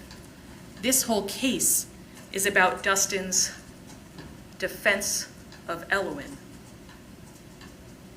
That Dustin was justified under the law. Dustin wanted to spend more time with his girls. That's not a crime. He's not charged with anything related to that. It's only human nature. It's a father wanting to make sure his kids are okay. He wasn't denying what had happened. He called his mom and told her. He knew his dad would call the police.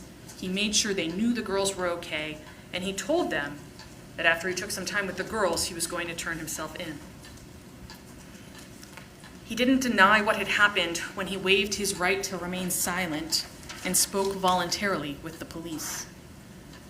And he didn't deny what had happened when he took the stand here yesterday and spoke to you. Nothing that happened after the fact changes what happened in that apartment. It doesn't change that Dustin reasonably believed that Caitlin was about to commit a kidnapping, that Caitlin had a kidnapping plan, that Dustin was justified under the law.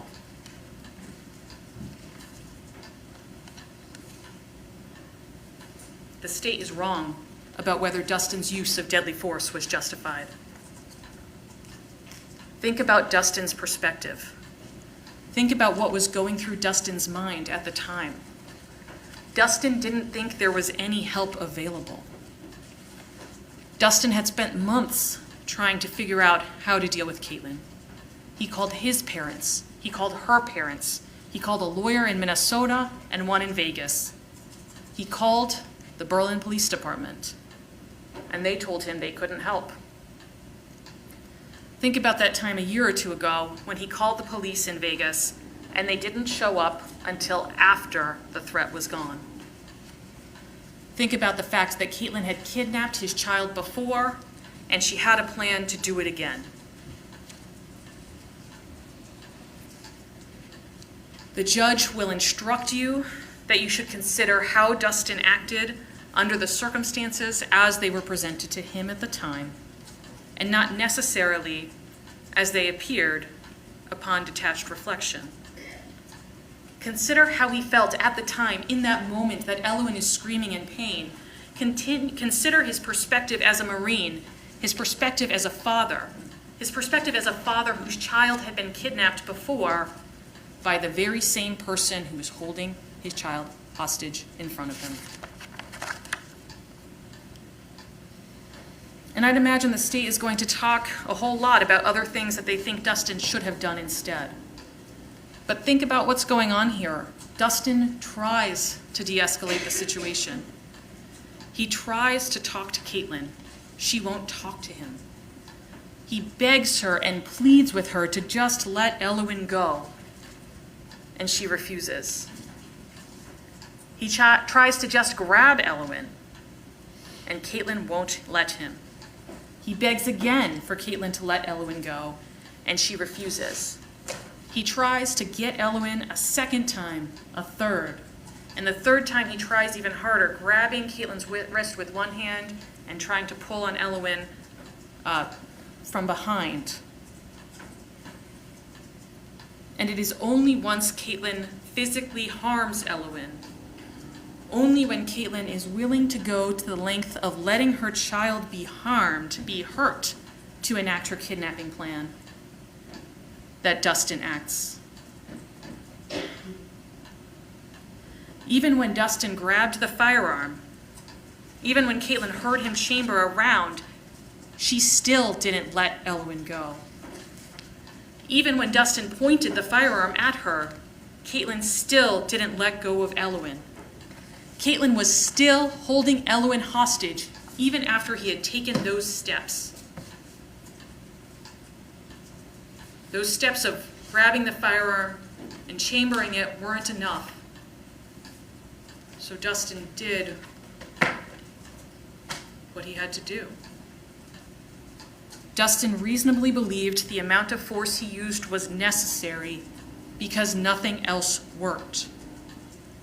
And again, you will be instructed to think about Dustin's actions under the circumstances as they were presented to him at the time, when he acted in the heat of passion. Consider the stress, the anxiety, the fear, and the need to take immediate action to prevent Elwyn from being hurt, to make sure Elwyn was safe. Your role is not to Monday morning quarterback. It's to think about what Dustin was seeing and thinking and feeling in the midst of this horrific situation when he had to make a split-second decision and act instinctually. And from that perspective, Dustin did what he had to do to save his child. Dustin was justified. Think about the fear that Dustin felt, hearing Caitlin tell him he was never going to see his children again, seeing Elwyn restrained, confined, held hostage in front of him. And think about the fact that he did not take that action until Elwyn had been harmed, until Elwyn screamed in pain and locked eyes with him, until the line had been crossed. He was a Marine and a father responding to a threat. He was a Marine and a father protecting his beloved daughter. This is a tragedy, but it's not a crime. When you hear from the state, I ask you to keep in mind everything we've just talked about. I ask you to keep in mind that Caitlin's own aunt told you that Caitlin had a plan to kidnap the kids. Keep in mind that if Caitlin had a plan to kidnap the kids, it was reasonable for Dustin to believe that she had a plan, that she was about to kidnap the kids. Keep in mind that the law says that Dustin had the right to use deadly force if he reasonably believed that Caitlin was committing or about to commit a kidnapping. This is that path to not guilty she's laying out for them. The judge will instruct you that you must apply the law and that you must hold the state to its burden. When you do, you will return the only fair and just verdict, the only one supported by both the evidence and the law, one declaring Dustin Duren not guilty. Just over an hour, including the sidebar, an hour and 3 minutes total. State now gets up. Take a 10-minute break, turn around. Oh, get a break first. That's fine, Your Honor. I'm ready now or whenever you'd like. Okay, we'll take a break now, mid-morning break now. We'll reconvene at 10:25. The state's like... And please do not discuss any aspect of the case or the evidence amongst yourselves. Please notify bail if you see anyone do that. We'll be in recess until 10:25. Thank you. Your Honor, I'm ready now or then. Doesn't matter. He's as guilty now as he will be then. So anytime. The guilt's not changing. We're going to do a poll here in just a bit. I guess we can start it now. How long will the jury deliberate, even though we have not finished? We've got about an hour, I'm guessing, of state closing.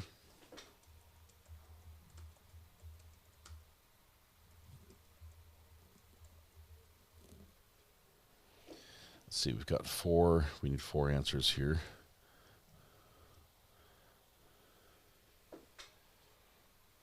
Try to be creative with some of these close.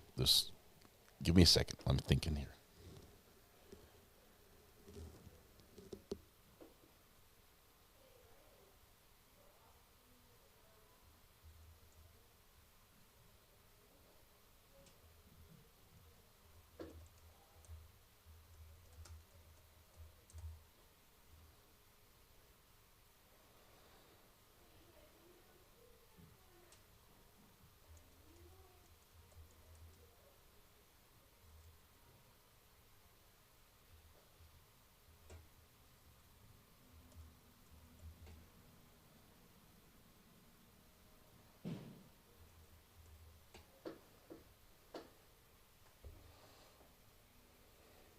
I wanted to do something with his code orange and the answers, but I just can't figure it out.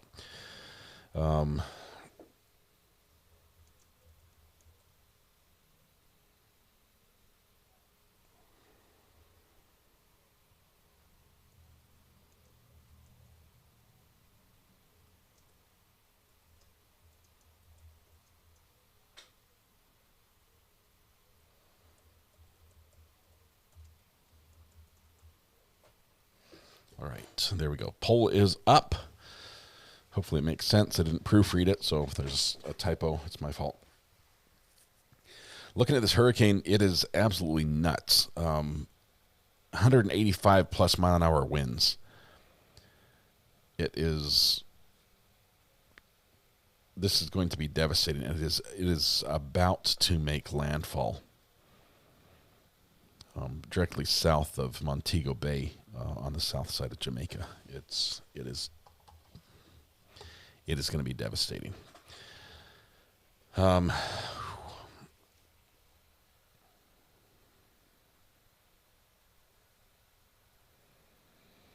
hurricane hunters are still flying through it. I think they just got new readings.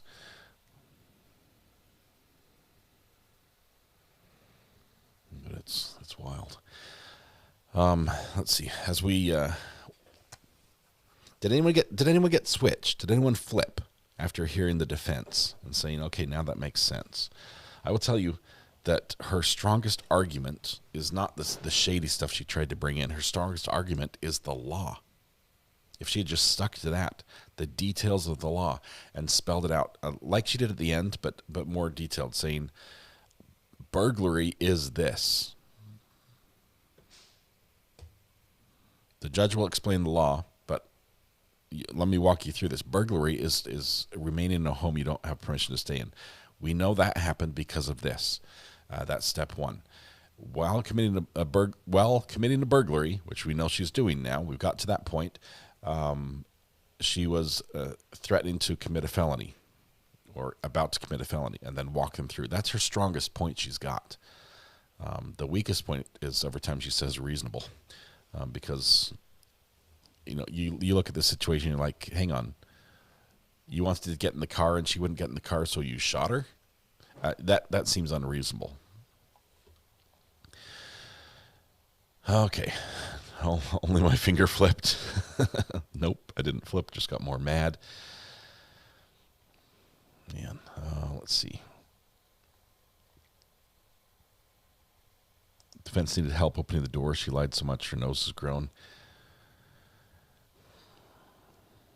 She is limited to what came in during this trial, and they fought to keep a lot of it out too. I'm more convinced that he's guilty. I went from guilty to very guilty.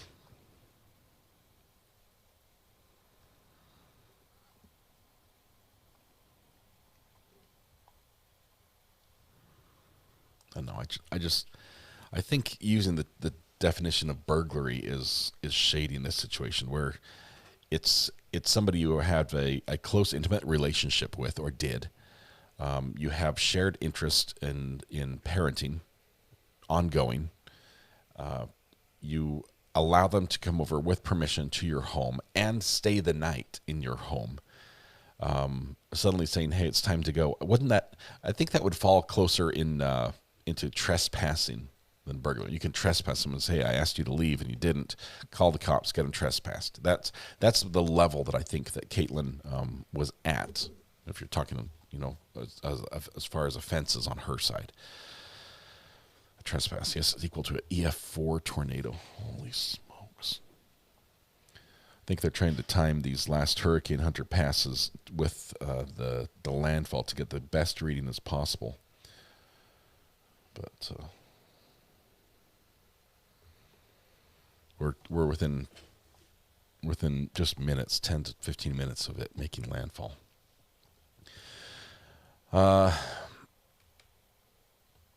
It's trespass. And the whole thing, I called the cops before and they wouldn't help. Guess why they wouldn't help? Because they knew, even though you told them she's going to try to kidnap my kids, they looked at the situation and said, that's not kidnapping. That's co-parenting, and you guys need to figure it out or go to court if you have a problem with it. That's what the cops do when they look at that problem. There's nothing. We don't have a court order we can enforce here. She's the parent. She takes the kids somewhere. She takes them to Disneyland. That's not kidnapping. Oh, she didn't have your permission? Work it out with her. You guys are parents. You guys are adults. That's what you do. That's why the cops couldn't do anything. But they could have trespassed her. They could have said you have to leave.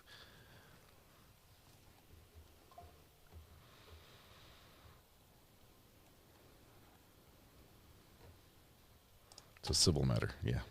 And until you get a judge that makes a ruling that basically says, okay, I've heard your sides. Dustin, I've heard your side. Caitlin, I've heard your side. You've argued. Your attorneys have argued in front of me. We've figured out what's going on. Here's what I'm going to rule. I'm going to rule that you get to do this and you get to do that. As far as the kids and visitation, this is the schedule you've got to follow. Until that's in place, you got nothing. And even then, it's not a criminal court. It's you take him back to civil court. I just squeezed my cow and you made a farting noise. I'm sorry. Did you hear that? It's the cow. It wasn't me, just for the record. I've got my I'm stressed out. Two things. Closing and then this hurricane making landfall in just a moment. I've been watching this.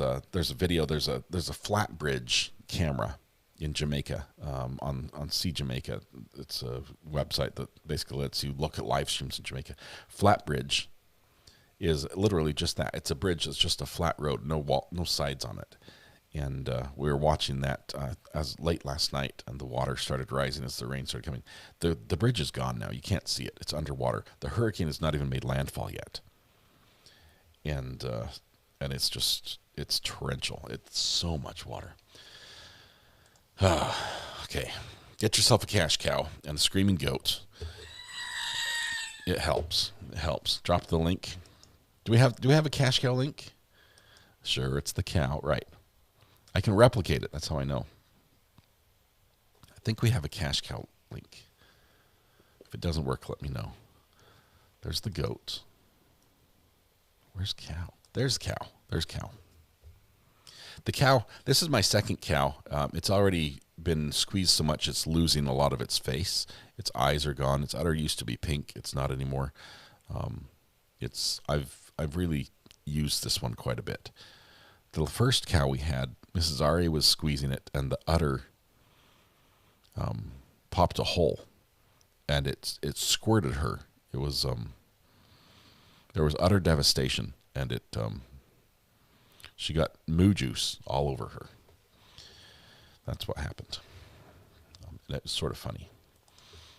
Now it was funny. It wasn't then. So be careful. I mean, you don't want to poke holes in these things. I think the kids had jabbed it with a pencil or something. Put a screamer thing in buffer. Or am I missing a buffer? Where? Remember the day I sent you that cow? Yes, that was awesome.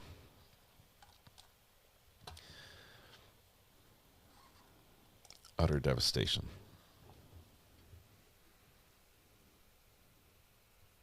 Did I tell the joke already about I might have told this on this last. Did you hear about the cow that ate a live hand grenade? Yeah. He was out grazing and he ate a live hand grenade. And clearly the only word to describe it was abominable. Abominable. It was abominable. But later it became noble. That's the joke. I'm sorry. We should save those for the podcast. Just a couple minutes. We're going to be back with. Let's see. We'll be back with the closing. Is your cow for anxiety? Yes. And this guy's gone a month and a half without being squeezed once, and now it's about to be squeezed for the last time.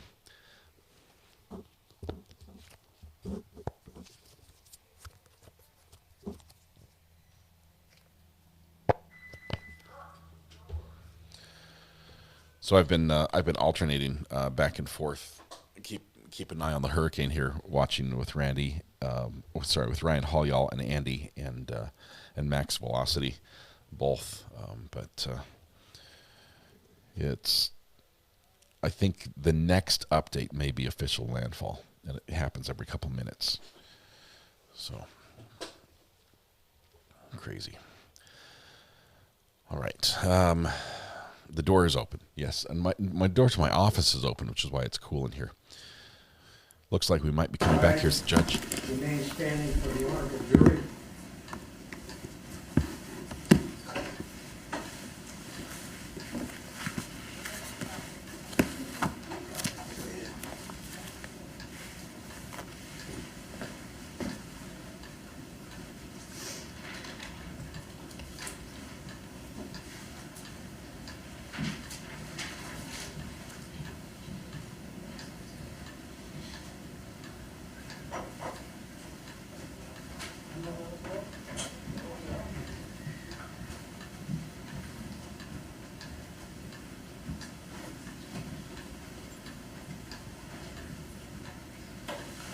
Okay, thank you. Please be seated. Now state goes last. They should have about an hour. Let the record reflect I'll be moving to adjust my position where I can maintain visual contact. Attorney Duren, you ready to proceed? Thanks, John.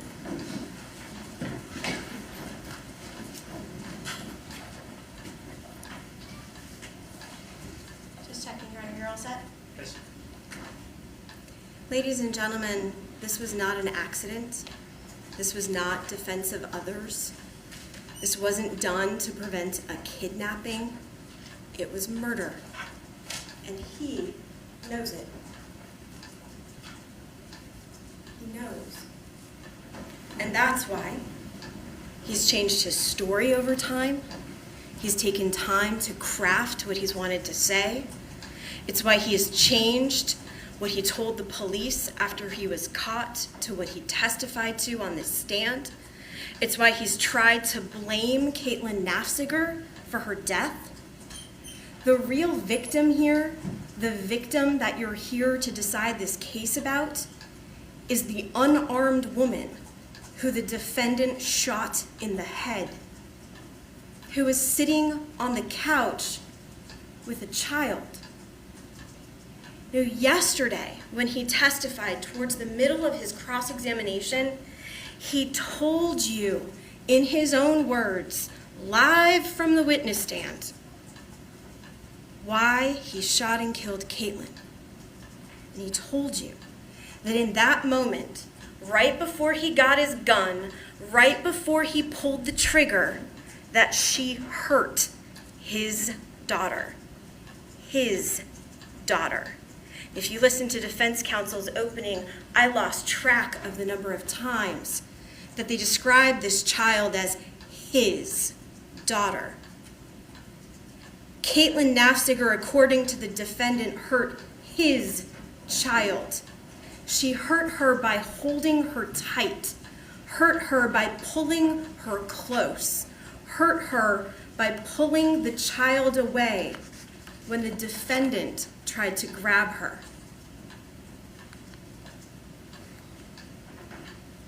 Turning it on helps. Let's be clear.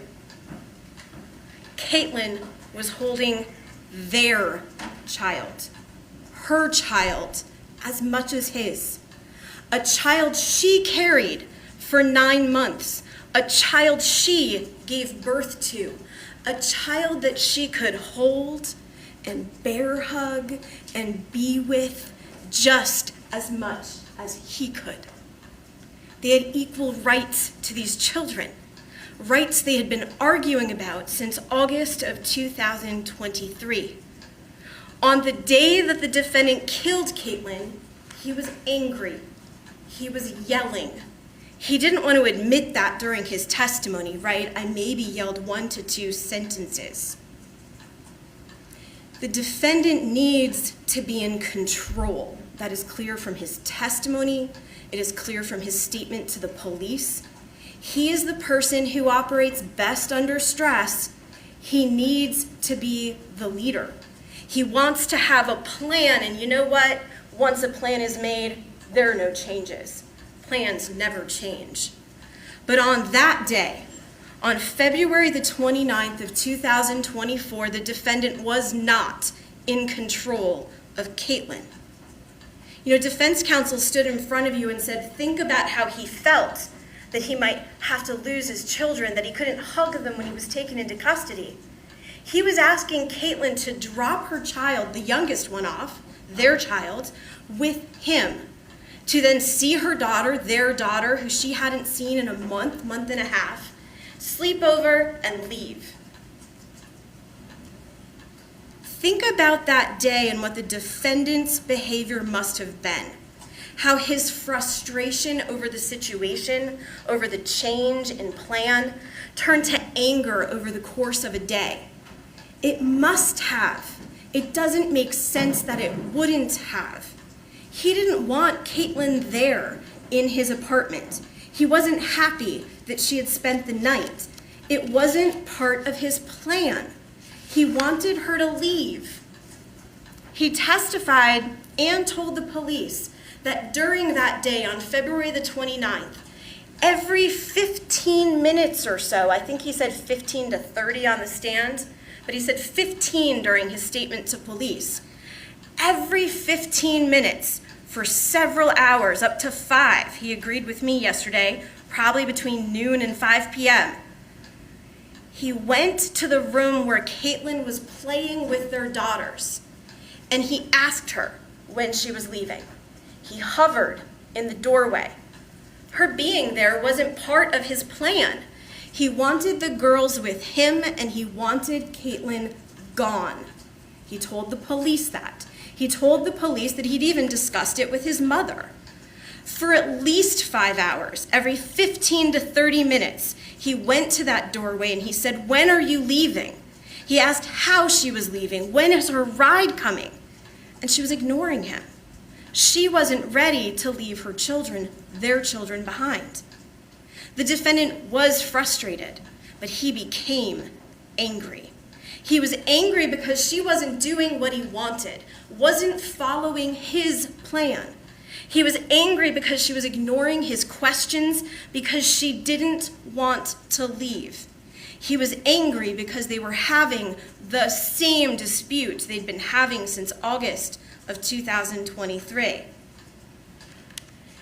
And Caitlin, we know, apparently, didn't want to hand their 4-year-old daughter over to the defendant while he was yelling and angry, while he was pulling at the child and trying to yank her from Caitlin's arms.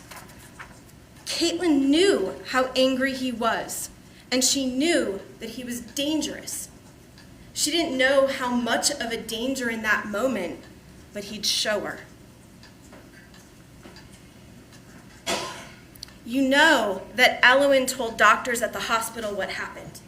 You know that she asked them to look at her ears because they hurt from the loud noise of the gunshot. Defense counsel wants you to believe that Dr. Robertson, somehow not knowing what happened, led Ayden to make the statement that she made. It simply doesn't make sense. You heard testimony from Dr. Robertson where she explained to you how she approaches a child. "Hi, I'm Dr. Natalie. Can you tell me what hurts?" That's not leading. That's not trying to get an answer from a child. It's trying to find out where they hurt and where to examine. And when Ayden was asked what hurt and where to examine, she said that mommy and daddy were fighting. She said that daddy hurt her and mommy, that mommy had lots of blood. Ayden didn't have any bumps or bruises from being held tight by her mother. She didn't say that mommy hurt her. She said daddy did. The defendant hurt them both, and he hurt them in the worst way possible. On February the 29th of 2024, Dustin Duren murdered Caitlin Nafziger. He killed her as she sat on a couch in his living room. Remember the testimony. And ladies and gentlemen, you are the deciders of the facts, right? If defense counsel stands in front of you and they tell you something and you disagree with it, that's what you should do as jurors. You're the judges of the fact. If I stand in front of you and I say something that you don't agree was the evidence that you heard, that's what you should do. You should discard what I tell you and pay attention to the facts that you heard in testimony. But the facts that you heard was testimony from Dr. Weinberg, right? And he talked to you about close contact firing. And even under cross-examination, his testimony was that the defendant had to be 3 feet away or more from Caitlin, and not just the defendant, right? But the tip of the gun. Whoa, finger off the trigger. The tip of this gun had to be 3 feet or more away from Caitlin's body, away from her head when it was fired. And so we know that the defendant stood at a distance when he shot her in the side of her head. When Dustin Duren fired a single bullet from this Beretta 9mm handgun, Caitlin Nafziger was wrapped up on the sofa in their daughter's pink unicorn blanket. Her foot was on the coffee table. She had no shoes on, and there were none close by. She wasn't threatening anyone. She had no gun, no knife, no weapon of any kind, nothing. She wasn't even looking at the defendant. You know, defense counsel stood in front of you and said, well, if it happened the way the state described, well, then Caitlin would have been shot in the head. Well, not if she wasn't a threat, not if she wasn't watching him, not if they weren't engaged in any kind of dispute or argument like the defendant has said. We know from the evidence that she was shot here in her temple. That's what the doctor can tell you. In terms of positioning, that's based on how they were interacting at the time, and Caitlin wasn't looking at Dustin Duren. The defendant's bullet entered the left side of her head at her temple. It traveled straight through her brain. When the bullet exited on the right side of her head, it took pieces of her skull with it. The bullet continued in a straight line, cutting into the built-in bookcase behind her, ricocheting through the drawers. You know, Caitlin was likely dead before Elowen even saw the blood, before Elowen began screaming about the noise of the gunshot hurting her ears. The defendant didn't check to see if Caitlin was alive, to see if she could be saved. Instead, he ran. He loaded his car with changes of clothes.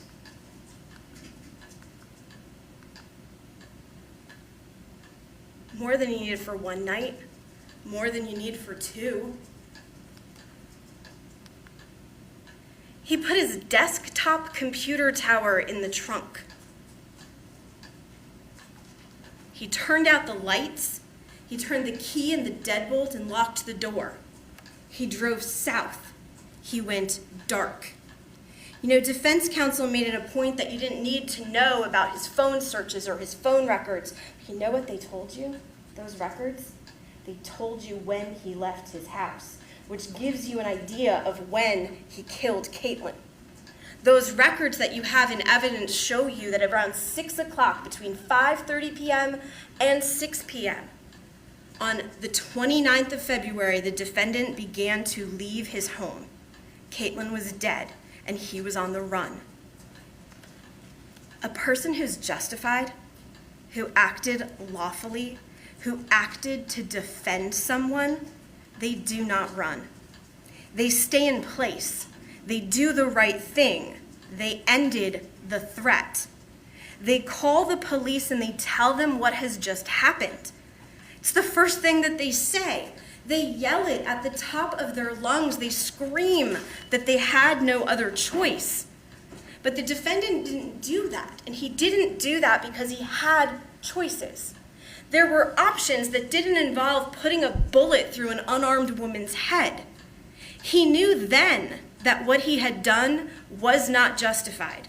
It wasn't in defense of someone else, and it wasn't to stop a kidnapping. It was a murder, and he acted like a murderer. You know, a murderer packs their clothes and drives through the night with two little girls after he has killed their mom and left that mom dead in his living room. A murderer turns off his phone so the police can't find him. A murderer needs 16 hours to tell the police that something happened. And that's how long Dustin Duren had. From 6 p.m. or 5:30 p.m. when he left that house until he was taken into custody at 10:30 the next morning, he had 16 hours. But you know what's even more is a murderer needs 3 hours of background testimony at a trial before he can tell his new version of what happened. Can I have your coach?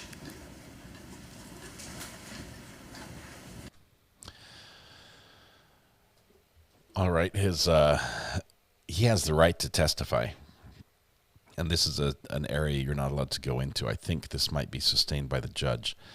Commenting on whether he's silent or exercises his right to testify may not be appropriate, so we might get another sustained on this objection. The prosecutor's saying he needed 3 hours of commentary. Now, she's probably going to go up there and argue. I'm not talking about he had to get up on the stand. It took 3 hours to try to make up a story. I think she's talking about it took a lot of backstory to try to make his story make sense, which might be allowed. So she's in a gray area for sure. You don't generally comment on defendant either remaining silent or taking a stand.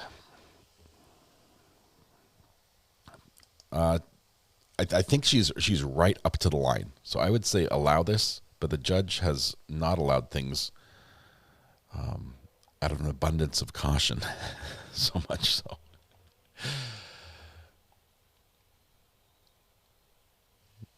Prosecution training team has 3 strikes, just like the defense.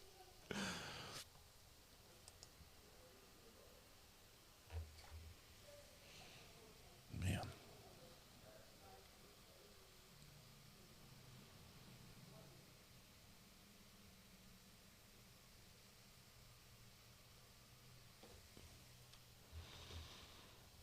Oh, I need to count the sidebar. Thanks for keeping me honest there. 66. And they're done.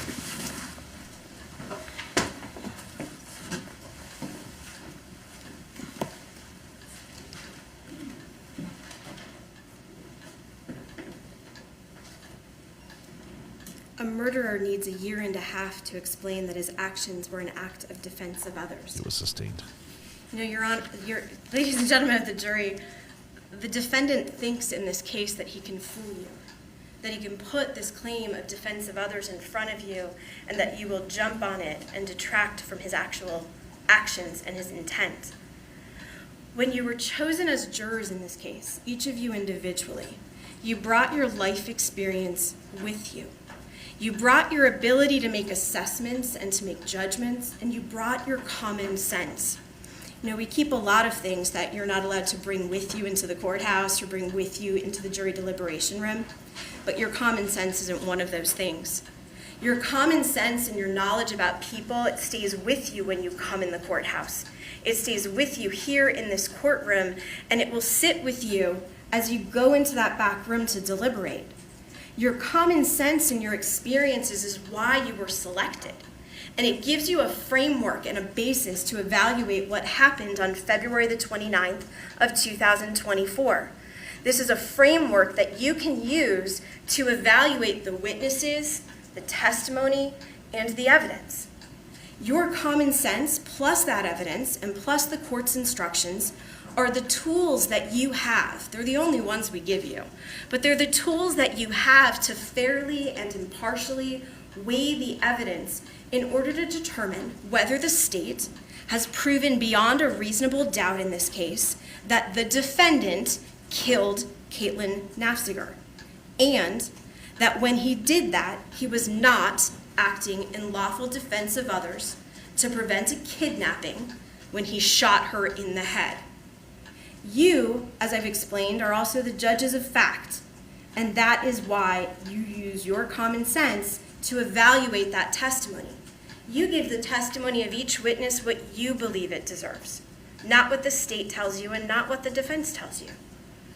In terms of the first part of your job, determining whether the state has proven beyond a reasonable doubt that the defendant killed Caitlin Nafziger, at the beginning of this case, we stood in front of you, my colleague, and told you that this is not and would not be a complicated finding for you. This isn't a whodunit, that by the conclusion of the evidence here, you would know beyond a reasonable doubt that the defendant is the person who shot and killed Caitlin Nafziger. Throughout the past week, you have learned that he confessed to his parents, he confessed to the police, his gun is the murder weapon, that he knows that when you point a gun at a person, you intend on killing, that he knows exactly where the bullet went, and that he has testified now in this case that he is the one who fired the shot. You know beyond a reasonable doubt that he killed Caitlin Nafziger. The defendant is facing several charges related to this case. Those charges include second-degree murder, reckless conduct with a deadly weapon, and endangering the welfare of a child. The judge has explained some of the law to you, and shortly he's going to explain to you what it means to commit second-degree murder. The defendant, to be clear, is charged with 2 variations of second-degree murder. He's charged with knowing second-degree murder and reckless second-degree murder. The difference is in what he was thinking at the time that it happened. The court will talk to you about those charges of reckless conduct and endangering the welfare of a child, and those charges, so that you understand, are related specifically to the defendant's actions in which he placed 4-year-old Elowen in danger or violated a duty of care that he had to her. The facts of this case as presented to you over the past week and a half, have demonstrated that each of the requirements that you need to find the defendant guilty of these crimes beyond a reasonable doubt have been met.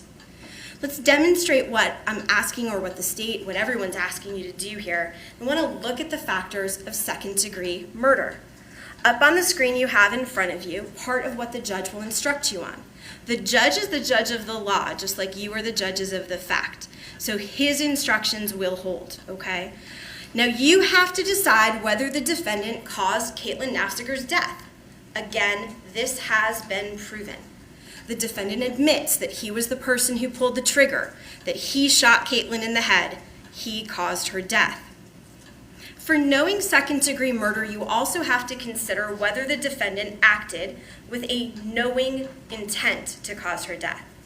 That means that when he fired the gun, he was aware that such conduct would cause Caitlin's death. You should consider all of the evidence that you've heard throughout this case when you decide whether the defendant knew that he would cause Caitlin's death by shooting her that day. You've heard about the defendant's ability with a gun, his military training. He testified that he raised the gun, and he admitted that the purpose of pointing a gun at someone is to kill. There is no other purpose. He knew that this would be the result when he pointed his gun at Caitlin and when he pulled the trigger. He knew exactly where the shot would go and the damage that it would cause. For each of the charges that we're talking about, you must also consider the defendant's claim that he was acting in defense of others. Specifically, the judge will instruct you that in this case, acting in defense of others means that the defendant had to not just reasonably believe. Now, defense talked to you in their closing about reasonable. It was a reasonable belief. But you'll note that on the screen, and as the judge will advise you later, that there's actually another portion of that. The defendant's belief has to be an actual belief and a reasonable belief. We expect and anticipate that, the defendant testified from the witness stand that all he had about this kidnapping plan or kidnapping idea were his suspicions. Suspicions are not an actual belief. They're just suspicions. The defendant didn't have an actual belief here, and he didn't have a reasonable belief here. And if he didn't have those two things, if his belief wasn't actual, if his belief wasn't reasonable, then he was not lawfully acting in self-defense, and his murder of Caitlin is not justified. There was a lot of discussion about where the 4-year-old is at the time that the defendant fired. And that's one of the things that you can consider, both in the charges of reckless conduct and with respect to the defendant's claims. At the time that the defendant had fired, if we look specifically at his claim that Caitlin was kidnapping, right? At the time that the defendant had fired, he had grabbed Elowen with his left hand, and he shot Caitlin with his right. With that action, the defendant ended any argument he might have made that he had shot Caitlin to prevent a kidnapping. It was over, it was done, and he had the child. But it's the state's position that there was never any kidnapping. Caitlin was never about to commit a kidnapping. She was not about to do anything. She had made her position clear to him. She was refusing to leave, and she was seated on the couch holding their daughter. In the defense's opening statement, they told you that the defendant pulled Elowen to safety before he fired. He told the police in his statement that he had grabbed her, pulled her back, and then shot. But yesterday in his testimony, he stated that he had just pulled her forward by her shirt and held her in place. He implies that she was still on Caitlin's lap when he fires the gun. but the defendant's testimony doesn't fit with the evidence. Dr. Weinberg testified that he found no evidence that the shot occurred within close range. He testified even on cross-examination that his opinion was that it had to be 3 feet or more away. He found no evidence of stippling. Now, this isn't gunshot residue, it's stippling. Little burns of gunshot powder embedded into Caitlin's skin or face. She didn't have any. There was no stippling on Caitlin's wound. There was no stippling on her face, her neck, or anywhere on her. Dr. Weinberg found no evidence of soot deposits on her face, and he testified to you that based on his examination of her body, the muzzle of the gun had to be at least 3 feet or more, not closer, 3 feet or further back when it was fired. And if the shot came from 3 feet or more from Caitlin's body, there is no possibility that Elwin is on Caitlin's lap when the defendant fires. Elwin was in his arms. Even if the defendant had fired the gun in the way that he demonstrated or tried to demonstrate from the witness stand yesterday, he would have been closer to Caitlin than 3 feet. The gun would have been closer still. Just as he told the police, the defendant grabbed Elwin and pulled her back. The defendant then had to step back to shoot Caitlin Nafziger from the distance that her body shows the shooting happened from. Now, I want to talk to you a little bit about defense counsel's desperate efforts with respect to State's Exhibit 24A to talk about a hair on the slide. Is there an objection here? No one knows whose hair this is. No one. Defense counsel does not have to put on a case. They do not have to bring up evidence. But if this hair was the linchpin that solved it, they had every right and could have. And they chose to put on a case. Objection, burden shifting.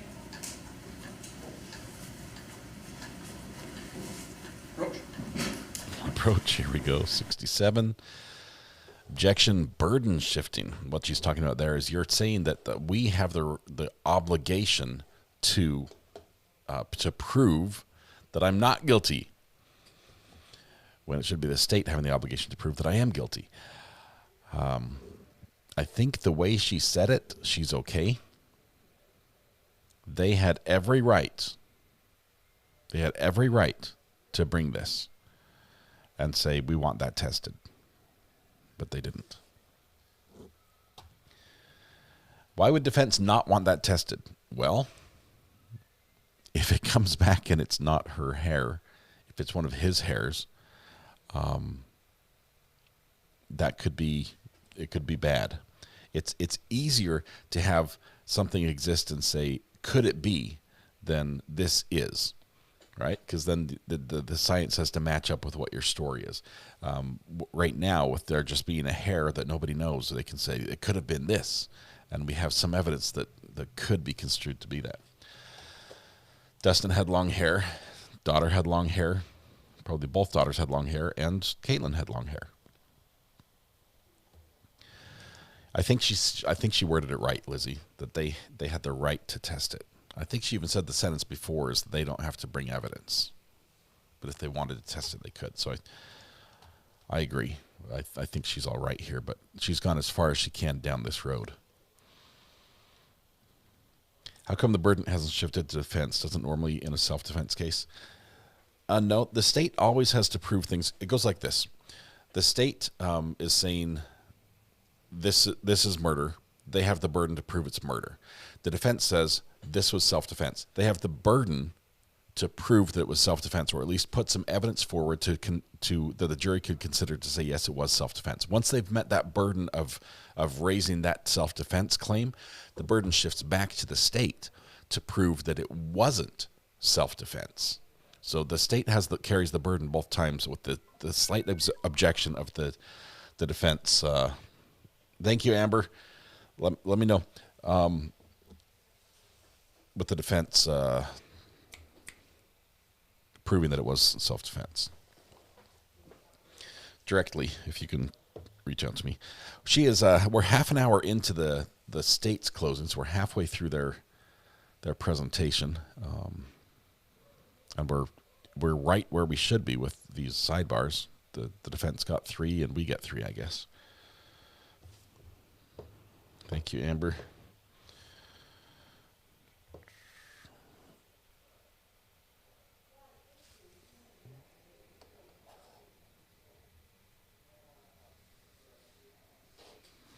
Hey Josh, has anything happened yet on that one? I'm capturing that direct, but she hasn't come up yet. Nothing's been called, right? So I can delete everything I've got so far and just start anew.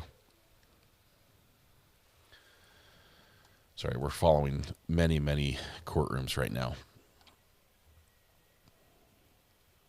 Does the hair stuck in the gun slide make any difference as to the crime of murder? No, Rita, but if the hair were Caitlin's, it would support the theory that it was fired point blank, right? Because the action of the slide firing back and coming forward may have caught one of her hairs in the action on the slide.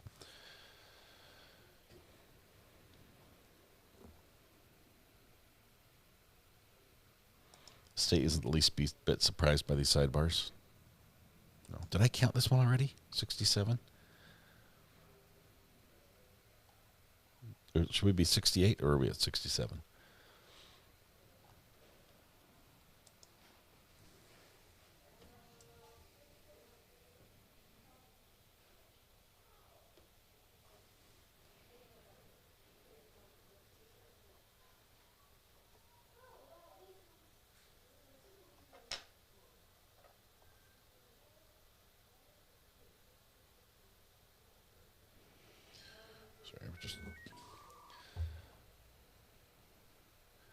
All right, I'm going to clear off what I have right now then.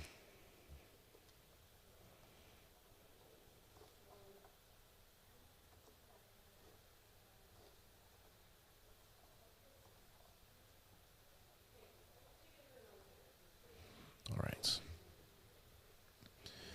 That frees up 2 cards.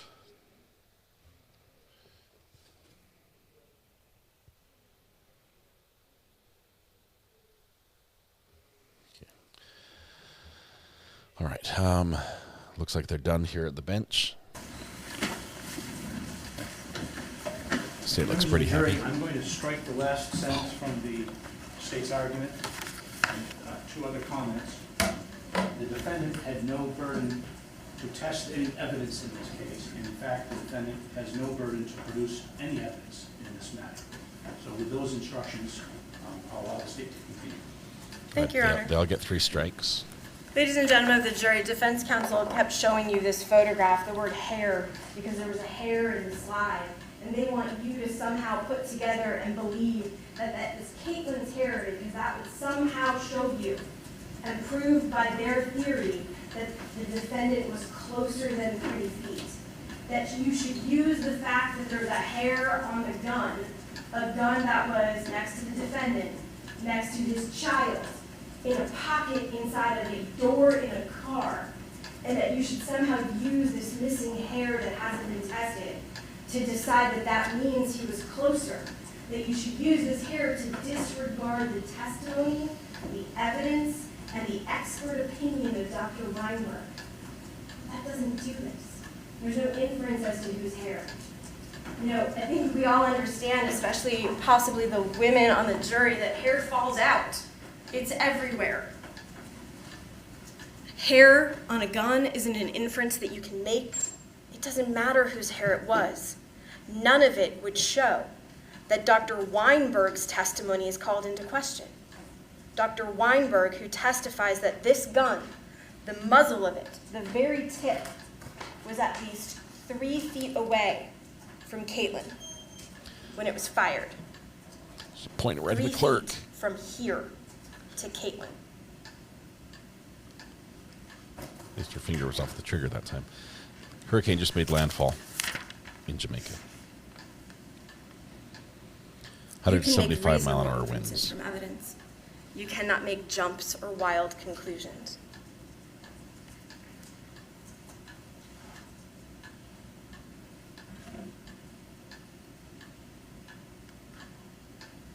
You have State's Exhibit 26B in evidence. That's the defendant's statement. This is an image from that, just showing you him in that room where he was interviewed, in that room with police officers on March the 1st of 2024. He didn't claim during this interview anywhere, at any time, that he acted to defend somebody, that he acted to protect Elwyn from being kidnapped. The defendant didn't shout it at the top of his lungs. He never once said he acted in defense of anyone. Unlike in his prepared testimony Friday of last week and yesterday, the defendant didn't tell the police that Caitlin was kidnapping anyone or about to kidnap anyone. He also didn't tell the police about his suspicions or make hypothetical statements that someone might be outside of his apartment. He didn't tell the police that she was demanding that he pay her money in that moment. He talked a lot about times she'd asked for money in August of 2023, in September, October, leading up to this incident, but he never said those demands happened before he shot her. He didn't tell the police that she was demanding that he sell his car and give her money. He didn't tell the police that before he shot her in those moments, that he'd never see the kids again. These are all statements that he added over a year and a half later in support of his defense to excuse his murder of Caitlin. You remember when he was specifically asked in that statement if Caitlin was threatening anyone or causing any harm, he said no. He never once said he had to act to defend anyone. He never once mentioned a kidnapping. Not until yesterday in this courtroom did he make that statement. And even then, if you remember his testimony, he didn't say that he acted to shoot because his daughter was being kidnapped. He stated that he had shot and killed Caitlin because in that moment she was hurting Elwyn. You know, the defense has argued to you that Brenda Plumunden and Caitlin Nafziger formed some kind of secret plan to take the children. Their plan involved code words and planned 911 calls. And it never happened because Caitlin never called. You know, for a plan to be secret, the people involved in it don't tend to broadcast what they're about to do, don't tend to stand in front of the person they're about to steal a child from and say, I'm going to call the police, I'm going to take the kids. You know, about that plan, what defense has termed as a secret plan to go along with the broken promises because Caitlin wasn't following the defendant's plans. The word plan comes up a lot, and I apologize because it's hard to keep them all straight sometimes. But Caitlin never called Brenda. She never texted her. She never asked for help. She never sent a code word, and Brenda never called 911. More important to your consideration, defense counsel advised you you're not to Monday morning quarterback the defendant's choices, right? You're only to consider what he knew in that moment. And so if he didn't know that Brenda and Caitlin had talked about this code word and 911 call plan, then he didn't consider it in the moments before he shot. What you do know is that the defendant didn't know about it, and that it never actually happened. And because of those things, because he didn't know, you cannot use it to make the defendant's now stated belief that the defendant was going to kidnap the children become an actual belief or a reasonable belief. You know from his testimony that he only had suspicions. He didn't act on an actual belief, and his belief and his actions were not reasonable. On March the 1st of 2024, 16 hours after he had murdered Caitlin, the defendant drove from Vermont into Keene. He told you that he was on his way to turn himself into police. to turn himself in for shooting and killing Caitlin. He drove past multiple police stations in multiple states. He drove past the New Hampshire State Police Barracks at Troop C. He wanted to be arrested on his own terms. He knew that he would be taken into custody. He knew there would be an investigation, and he was ready for that. That's why he came back. He knew that speaking to the police was his opportunity to provide a statement about what had happened, his statement, and he wanted that opportunity. He wanted to speak with police and tell them why he shouldn't be in trouble for what he had done. But he didn't turn himself in. He got taken into custody at gunpoint in front of those two little girls whose mom he had killed. He had 16 hours to think about and prepare for this moment. He had 16 hours to determine what to say, what exactly to say and how to say it. He'd given himself the time and the space to put any spin that he wanted on the events that occurred in his living room.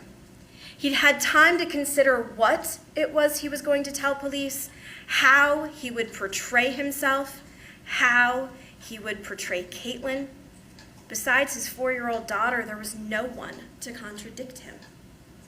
And so he waived his Miranda rights. He spoke with investigators for over 2 hours. They let him talk about anything he wanted to address and just asked him questions to fill in the blanks. This was the defendant's opportunity to tell them why he had killed Caitlin. He said she refused to leave. He said she was bear hugging their daughter, that she wouldn't let go, that he tried to pull the child away. If you listen in the tape, there's about 40 minutes where he talks about their background and his disputes with her and their custody issues. It's not until almost an hour in that he actually starts talking about the moment that Caitlin was in his apartment and leading up to his killing of her. In those moments, at around, I believe it's 1 hour and 4 minutes, the defendant says he was trying to grab Ayden and be like, hey, let go of Ayden. And she just wouldn't do it. And that was kind of the tick. And then he says, I think the moment was definitely very deliberate and fast. It was like the line had been crossed. That her not letting go, her continuing to hold Ayden, was the only thing, the tick, the moment in his mind when he decided to kill, the moment when he decided to walk for his gun. And you know that he decided to kill in that moment because he did grab his gun. He racked the slide. He switched the safety off, and he walked over to shoot Caitlin. And you know that Caitlin saw him as he picked up that gun, because he told you in his testimony, she was closer to it than he was. And you know because you heard that gun as it racked when Jill Terrio was showing it to you. You know Caitlin heard the racking of that slide. She's using the and scary for what gun the defendant technique would here. admit to in his testimony yesterday, she at least tried to ask him what he was going to do with it. But he didn't answer, because within seconds, he had shot her in the head, and Caitlin was dead on the sofa. The defendant shot and killed her without a second thought, and he never, not one time, said anything about Caitlin being a threat or a danger to anyone in that moment, not until he took the stand yesterday. Compare that to his actions as he described them in that story about the burglar in Nevada, a story that defense puts to you in their closing as explaining why he didn't call the police when Caitlin was in his house. But it does so much more than that. It shows you the difference in behavior that the defendant has, the restraint that he can show, the fact that his muscle memory isn't all that's to him. A stranger trying to break into his home received more consideration than the mother of his children. That stranger was told to leave. He told them to go. He called the police. The defendant warned the stranger that he was armed with a gun. He went to the length to open the door and show the stranger the gun. He sat and waited with his loaded gun while the stranger tried the door, tried the windows, tried to break in. His muscle memory didn't take over. He didn't just shoot. The defendant never fired. He didn't shoot. The stranger walked away unharmed. But the mother of his children, she had to die. You listened to his statement during the presentation of the case. You have it in evidence, and you can listen to it again as many times as you want. You'll have a laptop back there that hopefully has a working CD player. You can listen to it, you can rewind it, you can jump to spots you want to hear. You should watch it. You should compare it to the statements that the defendant has now given to you from the witness stand. When you watch it, watch his demeanor, his body language, his facial expressions. Listen to the places where he hesitates or doesn't really answer the question that he's asked. Listen to the places where he scoffs, laughs, or smiles as he provides information to the police about where the bullet struck the mother of his children. Listen to the information he gave the police and his reactions and behavior when this was still fresh in his mind, 16 hours later, when he hadn't reviewed any evidence against him, but instead was telling things as they had happened. Even then, much like the defendant spent 3 hours sitting on this witness stand talking about child custody and his life before children, as well as his love of his children, the defendant spent the first 40 minutes of that interview talking about those same things. Again, the defendant begins discussing the shooting about 40 minutes in and the reasoning for it about an hour in. He says that she was holding Elowen and refusing to leave. That's it, nothing else. Nowhere in the statement does he say that he acted because Caitlin was using force to commit any crime, let alone a kidnapping or being about to commit a kidnapping. Nowhere in that statement does he say she was harming anyone or physically threatening anyone. Many of the statements that he made yesterday are not in the statement to police. He never told the police that that night Caitlin again demanded money from him or to sell his car.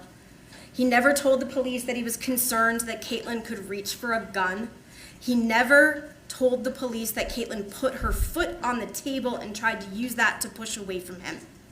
He never told the police that Elowen shrieked or yelled or cried out because she was being hurt. He never told the police that he taught Caitlin to fire that gun. You know, the defendant told you that during his testimony that he wanted you to believe that he's adding this information because he was misunderstood. He wasn't misunderstood. His words weren't misinterpreted. He just never said these things. Not for a year and a half. He is adding these things to change your opinion of him and of his actions, to try to get away with murder. The defendant spoke with detectives about every bad thing he believes that Caitlin Nafziger had ever done to him or concerning their children.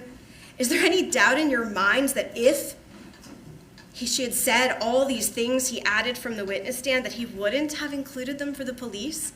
He'd had 16 hours to figure out to portray her as the villain and himself as the victim. The defendant has testified about being a Marine and being a father. Both of these things are true. But a third thing is true. He murdered Caitlin Nafziger.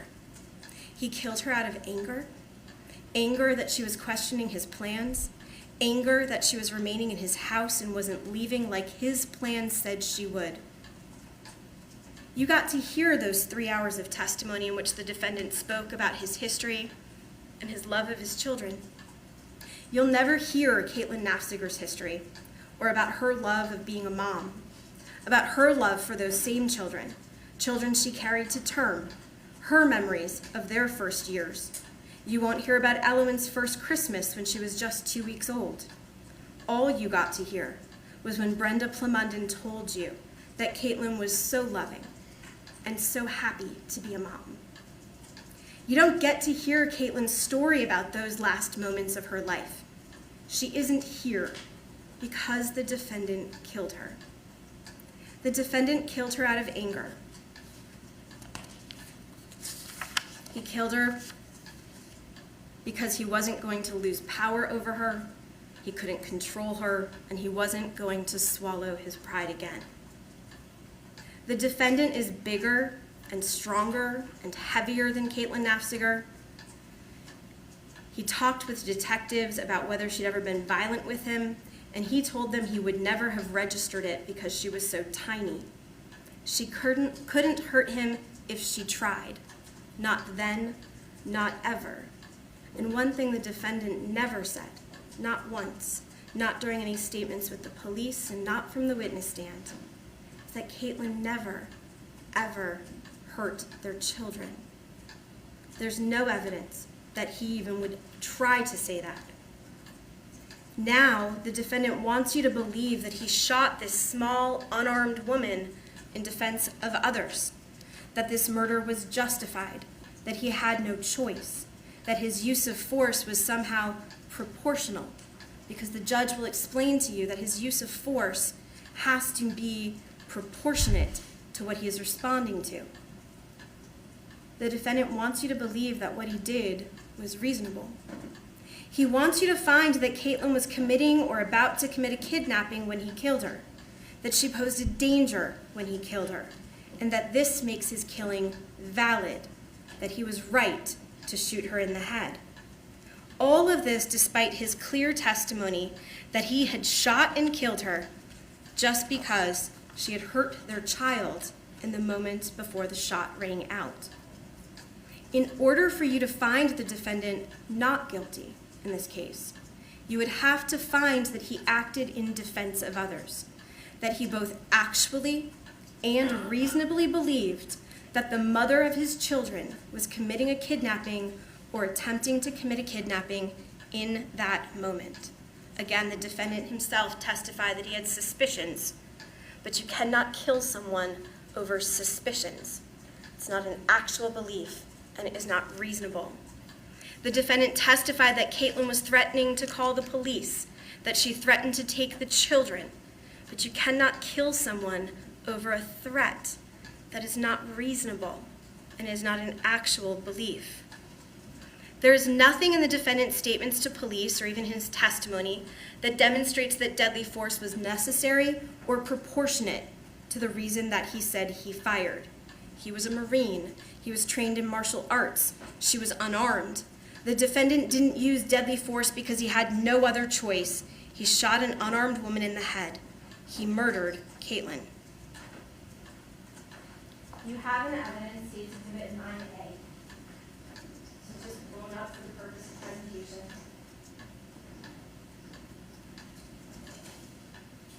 State's Exhibit 9A shows you Caitlin as the defendant left her in that living room. This is a photograph of a mother sitting snuggled under blankets on a sofa, who has one foot kicked up on a coffee table, who has no shoes, no weapons, and poses no danger. This is a woman who moments earlier had a child on her lap, their child, their child. This is not a woman who was committing or about to commit a kidnapping when she was shot in the head. This is a woman with no friends in Berlin, New Hampshire, no friends in the area. Her family, a 2.5-hour drive away. She had never been there before. She had no car, no bus ticket, no means to leave. The defendant's reasons for shooting Caitlin had nothing to do with the kidnapping. He told you he shot and killed her because he believed that Elowen was being hurt. He described that Elowen was hurt during his efforts to take her from Caitlin. He said Caitlin hurt her by holding her too forcefully. A person cannot use deadly force to protect someone from being held too tightly by their mother. That's not reasonable.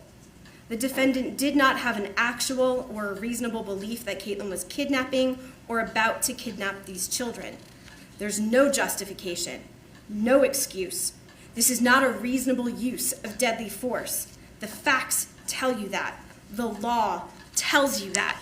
Your common sense tells you that.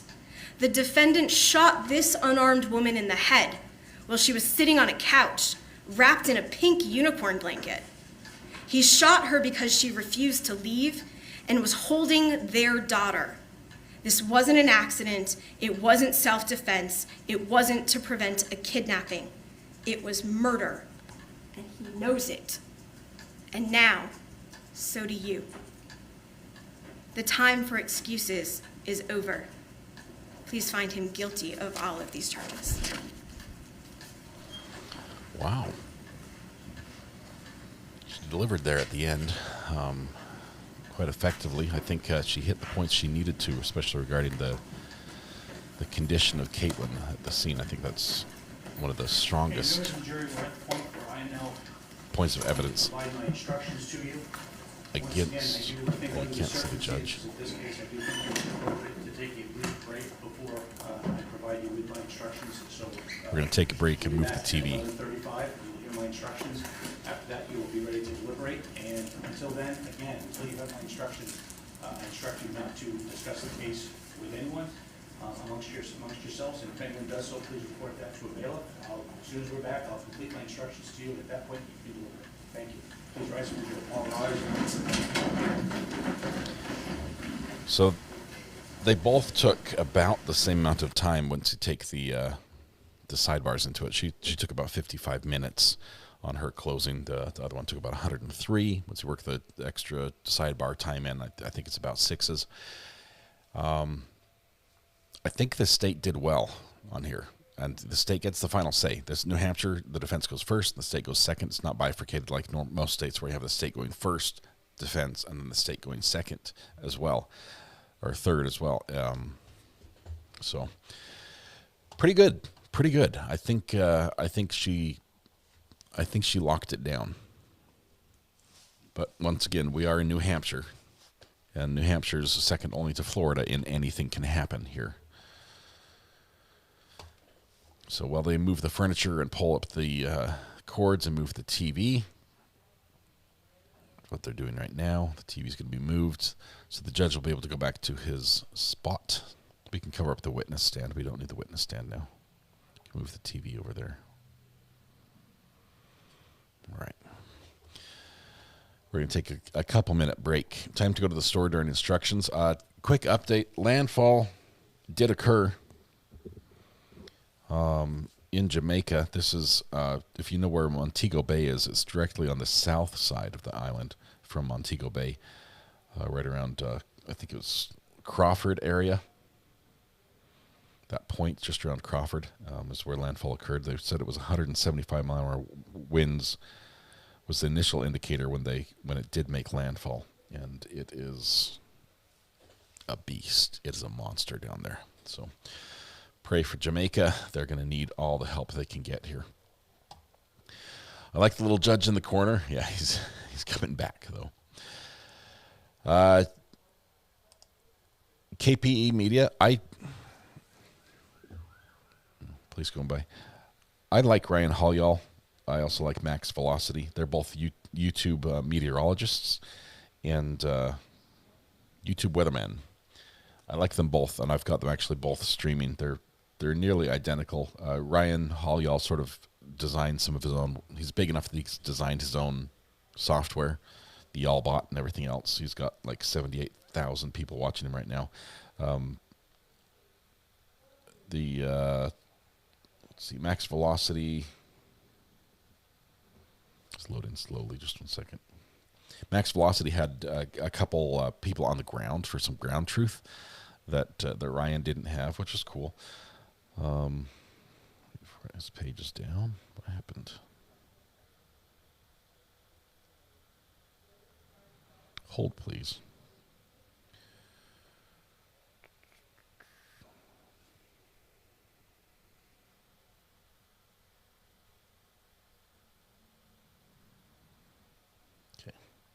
They had about the same number, about 60-some-odd thousand each, 70,000. So we also have Thomas. Thomas is a busy man. He hasn't done a lot on the weather front on YouTube, but he's great. Imagine not recommending Weather Watch. Of course, I'm just saying he doesn't have a live stream for this hurricane.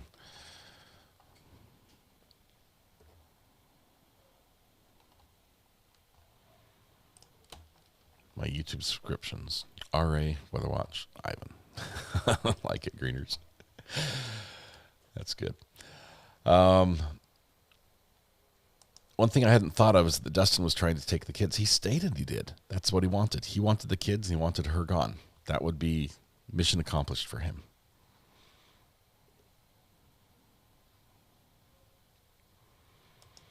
Brie, I love this. I love this story you've got right here. I've heard that countless times as I've watched people who pay attention to our favorite YouTube weathermen, and that the ability to go live and be, have a 10-second delay between here's the truth, here's what's happening, and now you hear it, is extremely valuable. Even just a normal television channel could have between 10 to a minute 30 of delay between when they say it in the studio and when you hear it on your TV set or on the internet, and that much of a delay in a tornado situation can be life and death. So I love the spot they fill. It's great. Bad Mouse Finals. I was watching TikTok lives from people in Jamaica earlier. I've been trying to get sales today. I'm absolute zero today. Haven't been this bad ever. Oh man. Travel. He had Valen in the car seat by the door, and where was the gun? And was there a gun demanding she hand over Elowen? He said himself he wanted her gone. He could absolutely have been taking them himself. I think the state made a mistake. Let me say this. I think the state made a mistake when they said it's not possible that Elowen could have been in her lap. I think they didn't take into account the scenario that maybe none of what he said trying to protect Elowen from the gunshot, it's possible none of that was true, and that he wanted Elowen, but he just shot Caitlin, and that freed Elowen, or that just freed him up to take Elowen. When they say it's not possible that she could have been holding him, it's very possible to me. It seems very, very possible. All the evidence matches that Daddy hurt Mommy and me, and in Elowen's mind, she's with Mommy, and Daddy on the other side of the room did something to them. I don't think it was that Daddy pulled on me and Mommy's arms hurt me, or Mom, it just, I think it makes more sense that it was just completely cold-blooded and put his child at risk. He had stuff in the car ready to go, and Valen in the car seat ready to go. He just needed Elowen. Yes, Max Velocity and Ryan Holliall, both YouTube channels, both weather channels. They're great. Airports closed, ghost town, streets flooded, wind rising, people standing on the darn beach. That's how it goes in every hurricane, in every single one. And then you get the nutcase out there who's like got his little windsurfing board, and he's trying to go out there and ride the waves. Yeah, we're not going to come rescue you, buddy. If you get in trouble, it's on you. He didn't see it as a risk because he's such a brilliant marksman. That's why he was so proud of himself. When he's like, yeah, look, I'm such a good aim. I knew exactly where the gun was pointing. But at the same time, when blood went everywhere and Elowen screamed, I believe after he shot, he ran to check as Elowen went running, probably as Mom's arms went limp as she was dead instantly. She went running. I'm going to format my media here.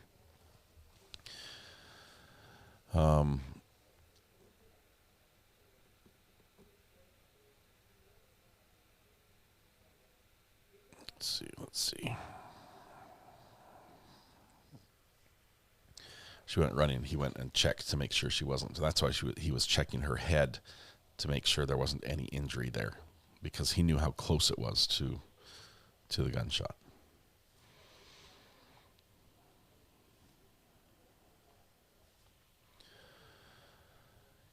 Special K possibility, possibly. We've got some people working on that.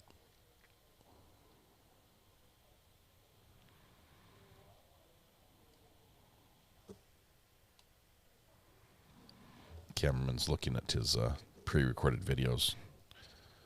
This is what's saved on the camera right now. You can see the different clips with the time code. Day 1, day 2, day 3, day 4, day 5, day 6, day 7, day 8. That's about right.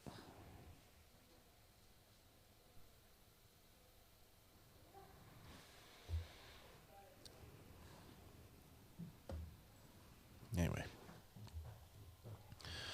What civil suit in Virginia? This is the one where the 6-year-old child brought a gun to school and shot his teacher. This is a civil suit from the teacher against the principal and the school.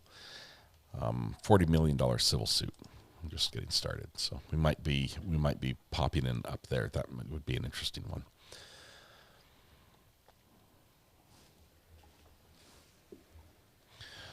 All right, let's see. I lived through one natural disaster, but it was a nasty ice storm, so we had to hunker down and not do anything risky to generate heat. Whew. Weather's scary. Super powerful. Trying to see what the speeds are on the storm right now.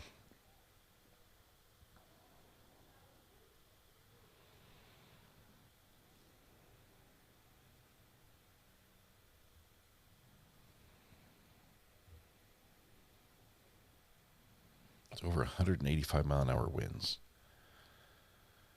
as it makes landfall. That is just crazy.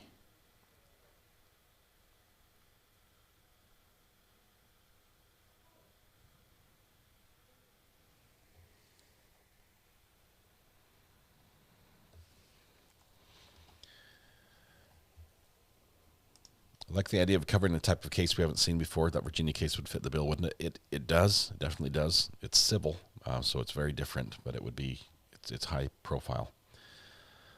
Watching a webcam, there's already loose power lines. Yeah, I'm looking at Treasure Beach right now, and we're about to watch some trees snap and some poles go down. So that is so fast. Our main problem in my town is flooding. We aren't designed for how much rain we get now. I wish the state would have brought in the forensic interview of Elwyn, not just what the doctor said. I don't know. That's iffy. I think because she's available, the defense might have said best witnesses to call the child. It would have been off camera for us. We wouldn't have seen it.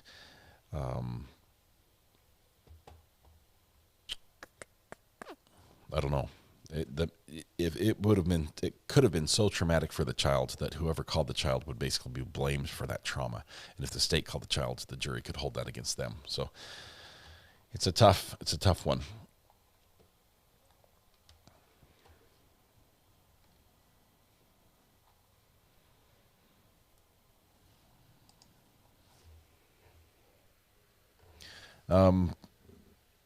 I can't put up the feed for you to see here because it's just not, these computers aren't connected.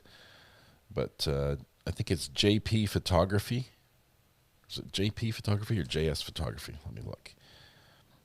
It has a live webcam of Jamaica.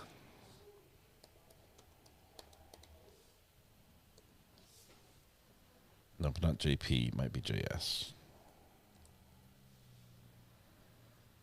Yeah, JS Photography has a live stream of Treasure Beach, Jamaica right now. Let me see if I can get a link for you.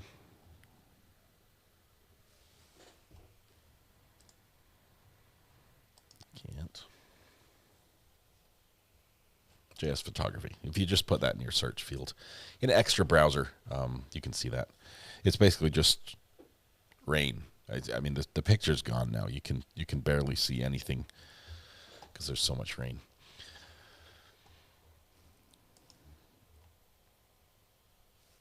All right, we should be back. When the judge comes back, he has said he's going to, at the request of the state, he's going to reread the opening instructions, which are going to sort of sound funny because some of the instructions tell them about you're going to hear evidence about this and about this, and they've already heard all the evidence. So he's going to reread those the opening stuff, which takes about 20 minutes to 25 minutes.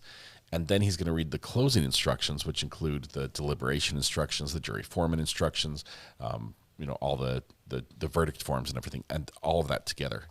So it's going to be a big one. Ricky, what happened? Oh, no. Oh, man.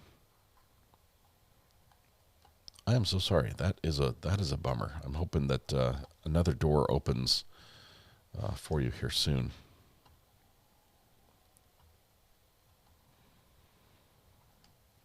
Yeah, that's terrible. Paula Mac, links won't appear if you post it. I've got them disabled. It saves us a lot of hassle and problems. Looks like we've got some motion in the court. Maybe the judge will be coming back here in a second. Please remain standing for the honorable jury.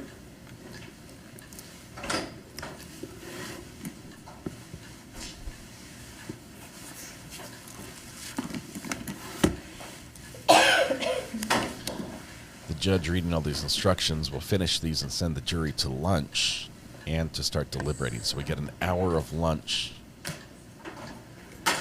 Maybe they'll deliberate through lunch. Probably not.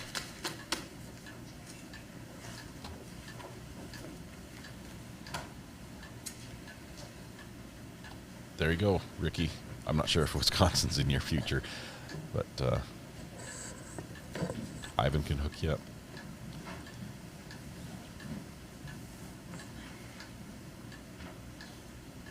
Can we work remotely? Okay, thank you. Please be seated.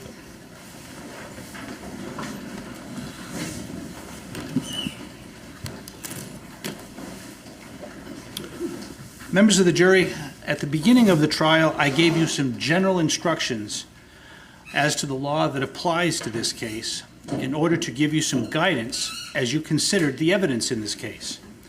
We are now at the end of the case, so I will give you further instructions, and then you will retire to the jury deliberation room to decide your verdict. You will receive a written copy of these instructions when you are ready to deliberate. I am going to repeat the instructions that I gave you at the outset because this trial has occurred over several days. Place no special emphasis on any of the instructions that I am repeating. I am repeating them only to remind you of my earlier instructions in the interest of being complete. In order to reach a fair and just verdict, you must understand and follow the law as I explain it to you. For example, you have to understand the definitions of the crimes with which the defendant is charged. You have to understand how convinced one way or the other you should be before you reach your verdict, and you have to understand what to consider in deciding whether to believe a particular witness. These instructions, as I said, will explain the law as to these and other matters so that you can reach a fair and just verdict. It is up to you to decide the facts of the case. You and you alone are the judges of the facts. You must decide the facts solely from the evidence in this trial. You apply the facts as you find them to be to the law as I give it to you in these instructions, and in this way you reach your verdict. You should decide the facts in this case without prejudice, without fear, and without sympathy. You are to decide the facts based only on the evidence, and the evidence in this case consists of the testimony under oath of the witnesses and any exhibits which have been admitted into evidence. Those exhibits will go with you into the jury deliberation room. There are certain other matters that you may not consider as evidence. The fact that the defendant has been arrested and charged with a crime is not evidence of his guilt. In this case, the defendant was charged by means of a document called an indictment. An indictment is simply a way of giving the defendant notice of the accusations against him. This type of document is a formal way of accusing him of a crime in order to bring him to trial. In your deliberations, you must not consider the fact of the defendant's arrest, the indictment, or the fact that the defendant has been brought to stand trial as evidence of the defendant's guilt. The possible punishment the defendant may receive if you return a guilty verdict should not influence your decision. The duty of imposing sentence is solely for the judge, and you should consider the evidence presented and base your verdict only on the evidence without considering the issue of punishment. What the lawyers have said to you is not evidence. In their opening statements and their closing arguments, the lawyers discussed their view of the facts to help you understand the evidence from their point of view. But the lawyers are not witnesses in this matter, and therefore they cannot testify. Therefore, what they said to you is not evidence in the case. If the lawyers stated the evidence differently from how you recall it, then you should follow your own memory of what the evidence was. Also, if the lawyers stated the law differently from the law as I explain it to you in these instructions, then you must disregard what the lawyers have said about the law and follow my instructions. During the trial, the lawyers made objections. Lawyers are supposed to object when they believe that certain evidence may not be admissible under our rules of evidence. Please do not hold it against either party if they made these objections, and sometimes these objections required bench conferences. If I sustained an objection and I excluded any evidence, you must not guess as to what the evidence might have been. If I ordered that a question and answer be stricken from the record, you must not consider either the question or the answer as evidence. Likewise, if I overruled an objection and I admitted certain evidence, then you must not give that evidence any special weight as a result of my ruling. I am not expressing views as to the importance of evidence when I make my rulings. I am merely applying the law, as is my duty. Throughout the trial, I must be fair and impartial, just as you are required to be. So if I said or did anything during the trial that causes you to believe that I favor one party over the other, I now instruct you that I do not favor either party in this case. The role of the judge is to run the trial in a fair and orderly manner, to decide the admissibility of evidence, and to instruct you, the jury, on the law that applies to the case. You, and you alone, as I said, are the judges of the facts, and you decide the verdict. Beyond explaining what you must not consider, I'm going to describe what you can consider as evidence. You should consider the testimony of witnesses and any exhibits that may have been introduced as evidence. In other words, you should consider only the legally admissible evidence and reasonable inferences that you can draw from the evidence.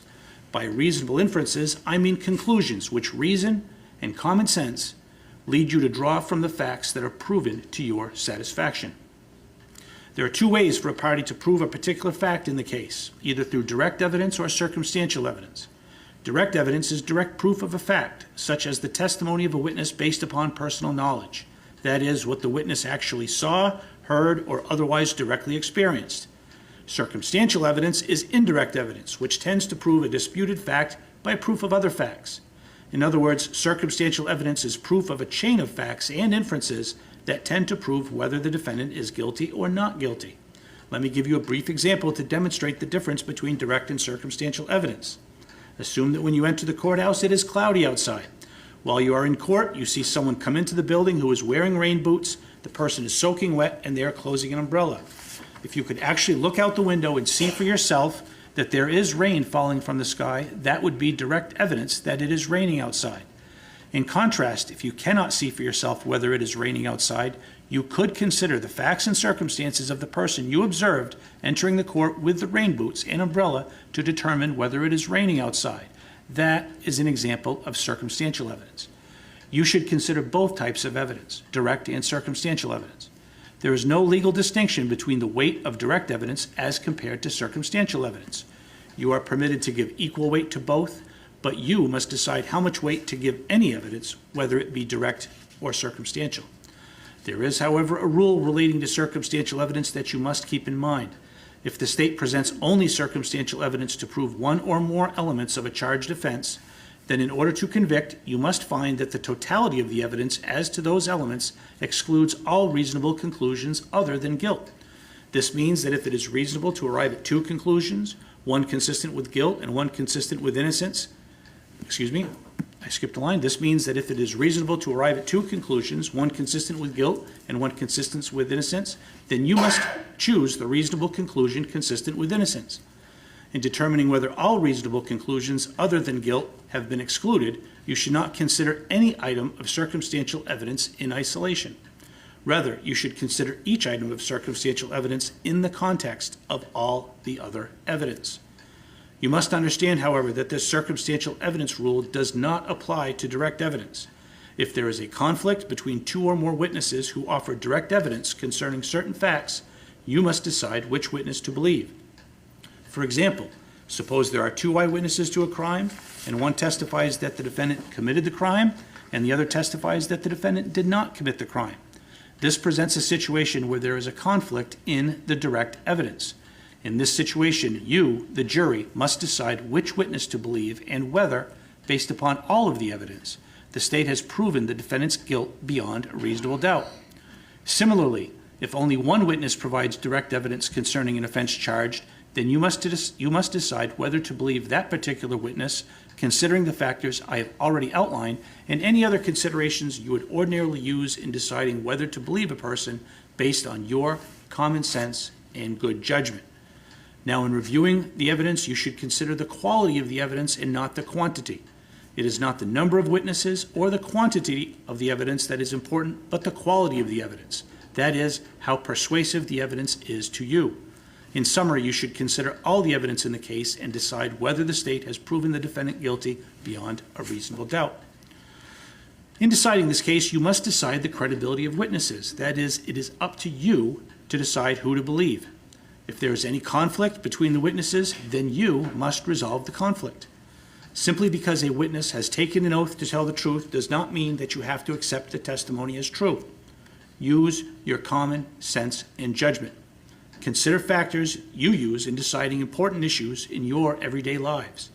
For example, you may consider the following: the witness's appearance, attitude, and behavior on the stand and the way the witness testified, the witness's age, intelligence, and experience, the witness's opportunity and ability to see or hear the things about which the witness testified, the accuracy of the witness's memory, any motive of the witness not to tell the truth, any interest that a witness had in the outcome of the case, any bias of the witness or friendship or animosity the witness may have for or against any of the other people in the case, the consistency or inconsistency of the witness's testimony, whether or not what the witness said appears reasonable or unreasonable, whether what the witness said is consistent or inconsistent with the testimony of other witnesses or with statements the witness made at another time.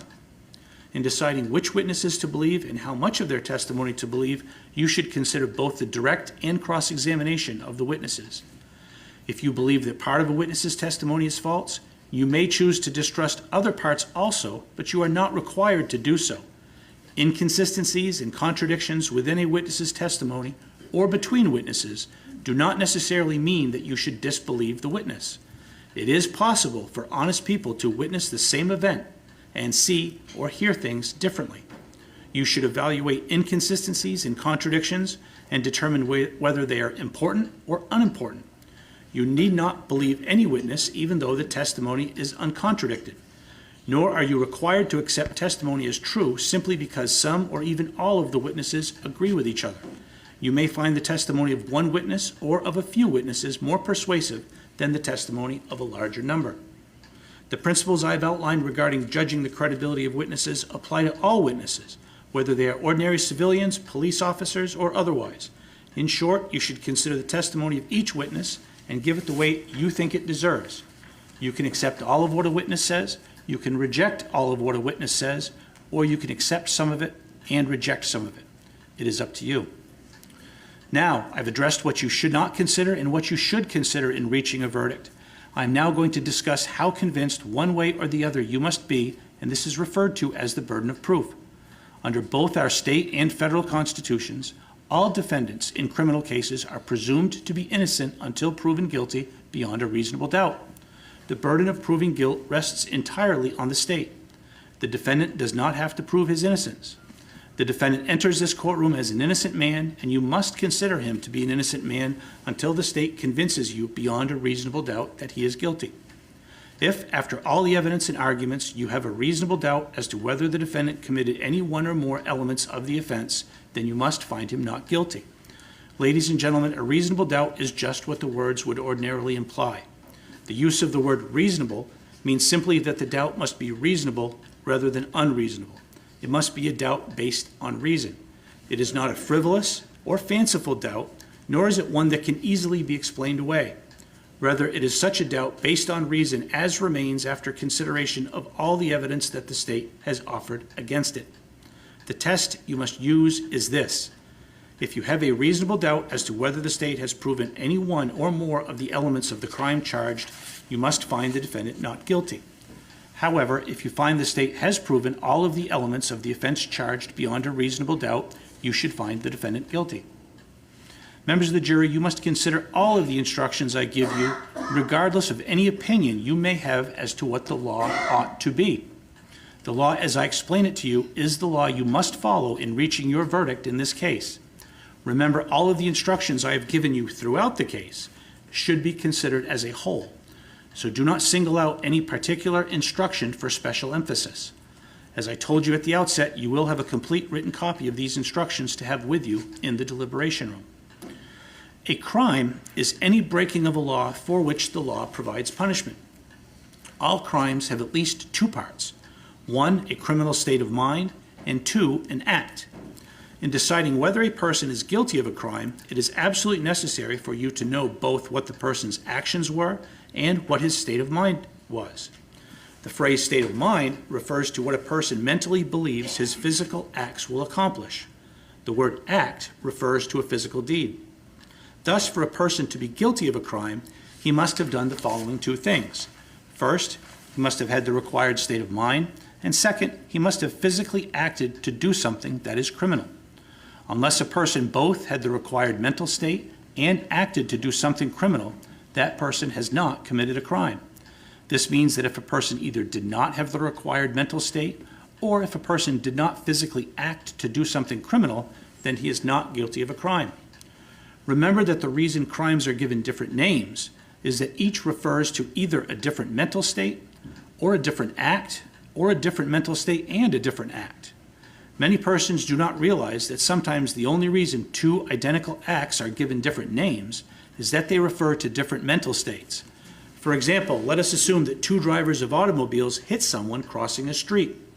If one of the drivers intended to hit the pedestrian, whereas the other one did so out of carelessness, they would not be guilty of the same crime because they had different mental states. Thus, you can see how both the act and the mental state can make a difference. I am now going to discuss the definitions of the crimes with which the defendant has been charged. At the beginning of the trial, you heard the clerk read the charges against the defendant. You will receive copies of each of these charges with you in the deliberation room. In Charge ID 223-7508C, the defendant is charged with the crime of second-degree murder. The definition of this offense has three parts or elements. The state must prove each element beyond a reasonable doubt. Thus, the state must prove that 1. The defendant caused the death of another, and 2. The defendant acted knowingly, and 3. The defendant did not act in defense of another. These are the elements of the crime of second-degree murder, knowing. Certain words in the definition need to be defined. A person acts knowingly when he is aware of the nature of his conduct or the circumstance under which he acted. The state does not have to prove that the defendant specifically desired or intended a particular result.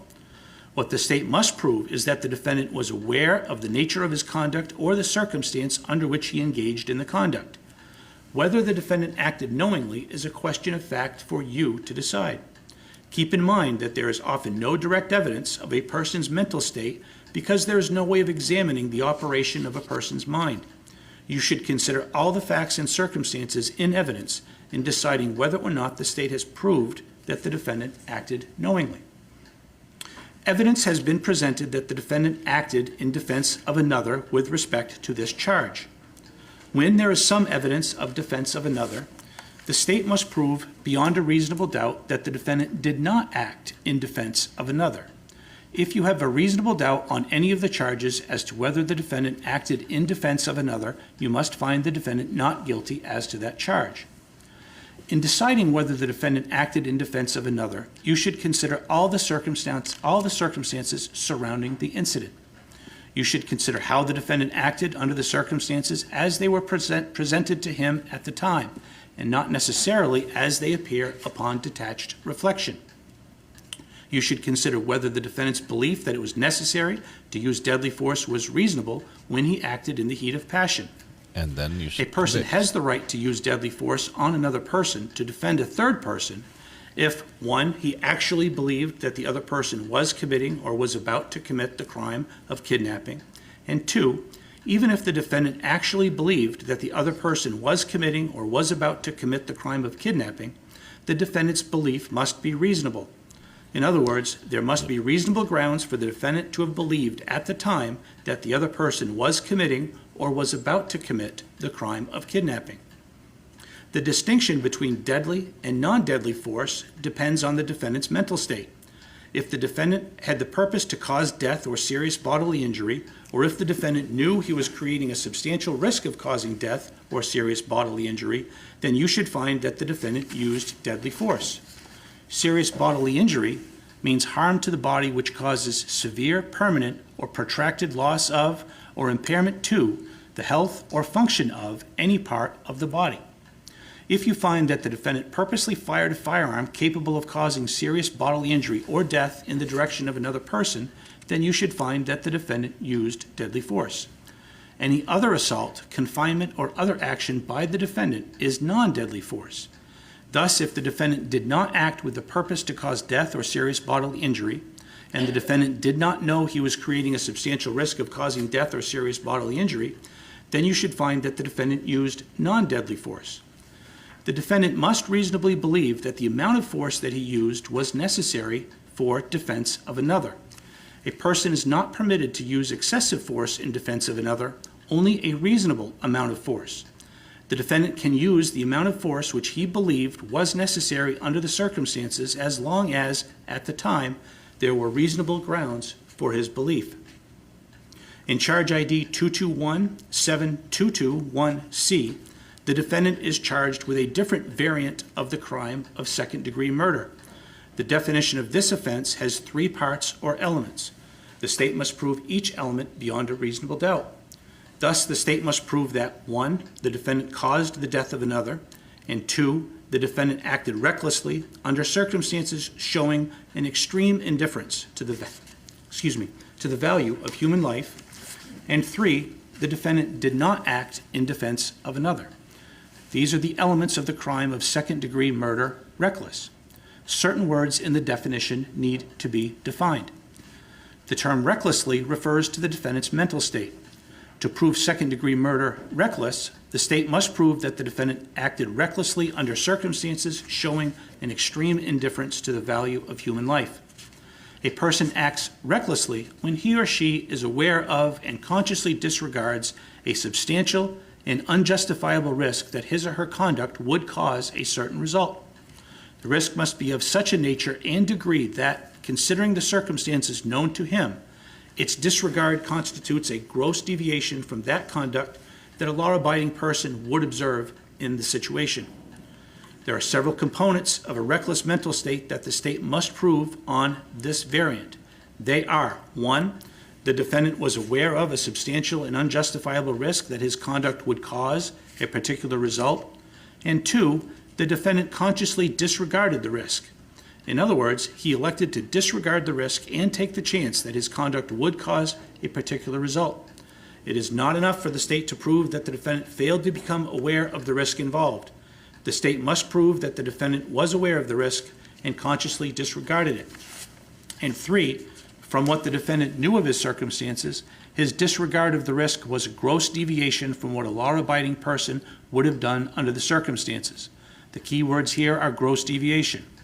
If you find that the defendant's actions were unreasonable or thoughtless, that is not enough. To find the defendant acted recklessly, you must find that his disregard of the risk was a substantial departure from what a law-abiding person would have done under the same circumstances. For a killing to be second-degree murder, the defendant must not simply act recklessly, but rather must act recklessly under circumstances showing an extreme indifference to the value of human life. This means something more than being merely aware of and consciously disregarding a substantial and unjustifiable risk of death. The risk involved and the disregard must be so blatant as to manifest extreme indifference to the value of human life. With regard to element 3, relative to defense of another, you should apply the law I gave you in connection with the second-degree murder knowing definition above. In Charge ID 221-7222C, the defendant is charged with the crime of reckless conduct with a deadly weapon. The definition of the crime of reckless conduct has 5 parts. The state must prove each part of the definitions beyond a reasonable doubt. Thus, the state must prove that 1, the defendant engaged in conduct that either placed or may have placed another person in danger of serious bodily injury, and 2, the defendant acted recklessly, 3, the defendant used a deadly weapon, and 4, the deadly weapon was a firearm, and 5, the defendant did not act in defense of another. Certain of these terms must be defined.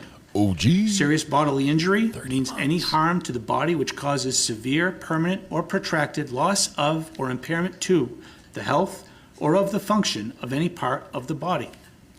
The term recklessly has the same meaning as that set forth above. Deadly weapon means any firearm, knife, or other substance or thing which, in the manner it is used, intended to be used, or threatened to be used, is known to be capable of producing death or serious bodily injury. A firearm is not necessarily a deadly weapon. Whether the specific manner in which the defendant used the firearm and the circumstances surrounding that use rendered the firearm a deadly weapon is a factual issue for you to decide. With regard to element 5, relative to defense of another, you should apply the law I gave you in connection with the second-degree murder knowing definition as above. In Charge ID 221-7223C, the defendant is charged with the crime of endangering the welfare of a child. The definition of this crime has 5 parts. The state must prove each part of the definition beyond a reasonable doubt. Thus, the state must prove 1. The defendant owed a duty of care, protection, or support to a child under 18 years of age, and 2. The defendant purposely violated that duty, and 3. In doing so, the defendant's action endangered the welfare of the child, and 4. The defendant acted knowingly with respect to the endangerment, and 5. The defendant did not act in defense of another. Certain of these terms must be defined or explained. The term purposely means that the state must prove that the defendant had the conscious object to do certain acts or to achieve a certain result with respect to the duty that he owed to the child. The key words here are conscious object. Conscious object means that the defendant had a specific intent. It means that the defendant desired to cause a certain result or to do the prohibited acts. It is not enough for the state to prove that the defendant knew or was aware of what he was doing, nor is it enough for the state to prove that the defendant created a risk of injury or harm. To prove that the defendant acted purposely requires more than that. It requires proof that the defendant specifically intended or desired to bring about a particular result or to do the particular acts. Whether the defendant acted purposely is a question of fact for you to decide. Keep in mind that there is often no direct evidence of a person's mental state because there is no way of examining the operation of a person's mind. You should consider all the facts and circumstances in evidence in deciding whether or not the state has proven that the defendant acted purposely. Your determination as to whether the defendant acted purposely is with respect to the action he took relative to his duty of care, protection, or support, and not with respect to the effect of such action. The term welfare means general well-being in any respect. Endangerment means the act or an instance of putting someone or something in danger or exposure to peril or harm. To find endangerment, the state must prove that the defendant engaged in behavior creating an actual and significant risk of injury to the child's welfare. The term knowingly has the same meaning as that set forth above. Your determination as to whether the defendant acted knowingly is with respect to the effect of the actions he took toward the welfare of a child. With regard to element 5, relative to defense of another, you should apply the law I gave you in connection with the second-degree murder knowing definition above. Each of the charges against this defendant constitutes a separate offense.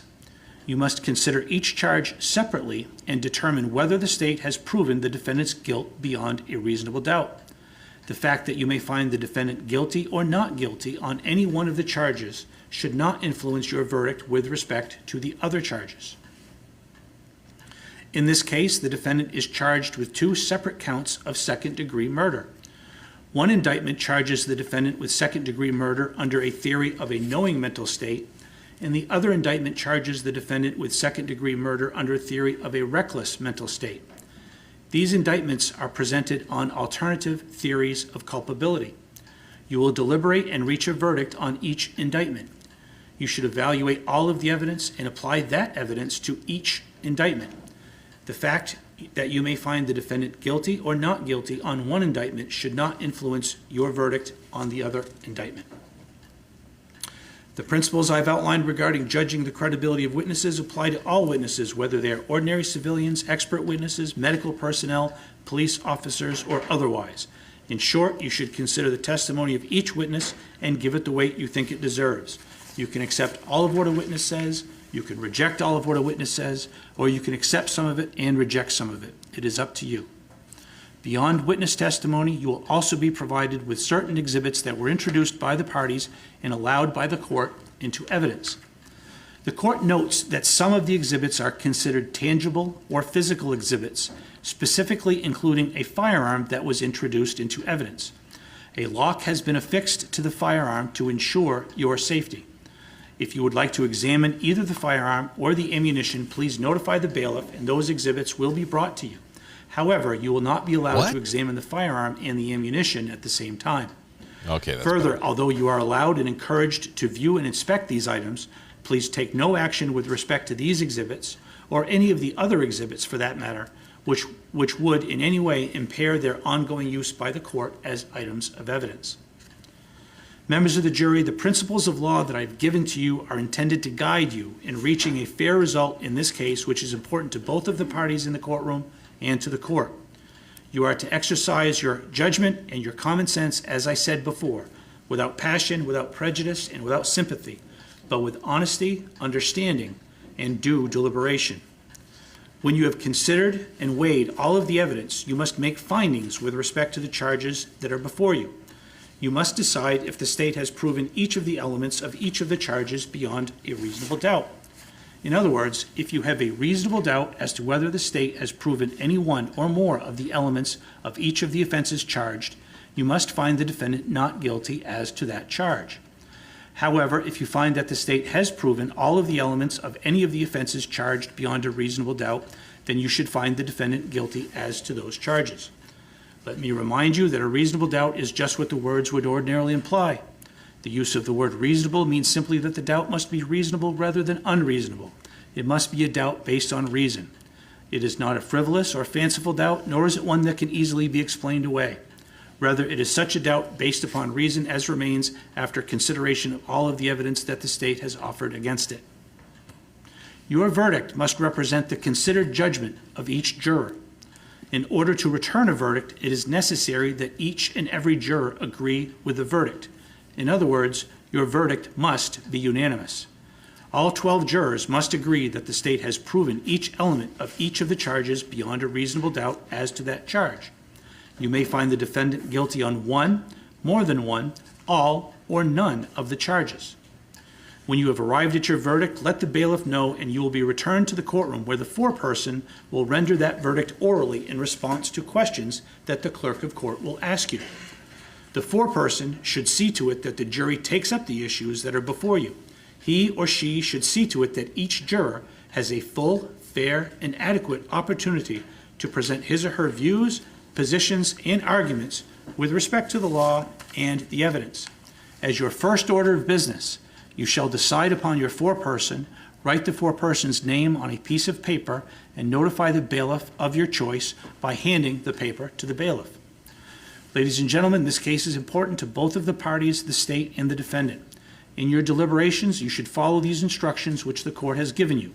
You should make a conscientious effort to determine what a fair and just result is in this case, because that is your highest duty as officers of this court. It is your duty as jurors to consult with one another and to deliberate with a view towards reaching an agreement, if you can do so without violence to your individual judgment. Each of you must decide the case for yourself, but do so only after impartial consideration of the evidence with your fellow jurors. In the course of your deliberations, do not hesitate to re-examine your views and change your opinion if you are convinced it is erroneous, but do not surrender your honest conviction as to the weight or effect of the evidence solely because of the opinion of your fellow jurors or merely for the purposes of returning a verdict. If any question of law should arise during your deliberations, the foreperson should write that question out, sign it, hand it to the bailiff, and the question will be brought to me, and I will return it to you with an answer. If, however, your question is one of fact, then I will not be able to help you because, as I told you before, you and you alone are the sole judges of the facts, and therefore you must rely upon your collective memory to resolve a factual dispute.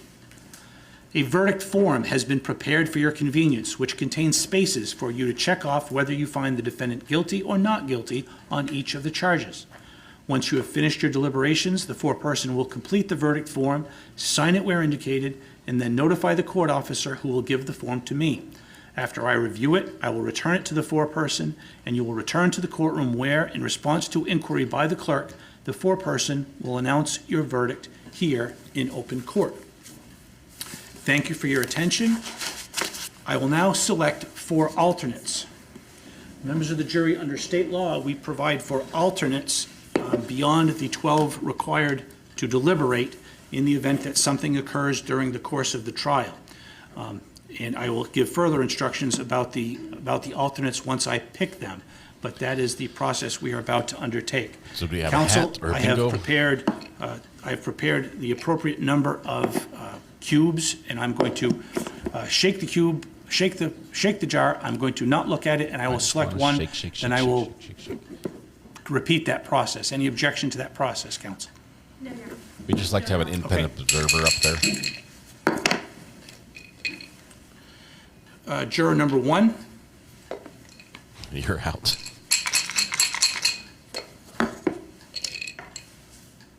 Juror number 4.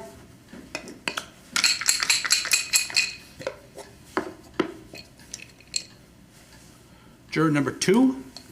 1, 2, and if 3 gets called here, that's going to be like a bingo. And juror number 5. Oh, so close.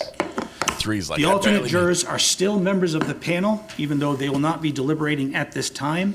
Because it may be necessary for the alternates to rejoin the deliberations, I instruct the alternates that while you remain segregated from the deliberating jurors, you are not to discuss the case with anyone, including amongst yourselves. When the jury reaches a verdict, you will be returned to the courtroom to hear the verdict. I want to thank the alternates for your service, and in a moment when we recess, I would like to see the alternates briefly at the bench. The jury may now retire to the jury deliberation room. It will take a few minutes, but I will see to it that the evidence and a copy of these instructions are brought to you. Anything further, counsel? Could we approach your honor briefly? So the sidebar number officially is going to go up to 68 as the jury walks out. They get one more in. The jury's not gone yet, so let's see. 68. Which brings us to our stopwatch. I'm not going to start the stopwatch quite yet because we're not sure.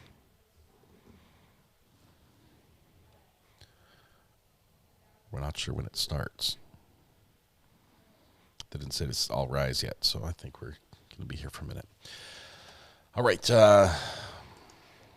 You guys got a Yahtzee? 1. The jury may retire to the deliberation room, and I will see the alternates at the bench, please. Thank you. There we go. Jury goes out. We're going to start our timer. As soon as the door shuts. Hold, please. One more. There we go. We're starting it now. There we go.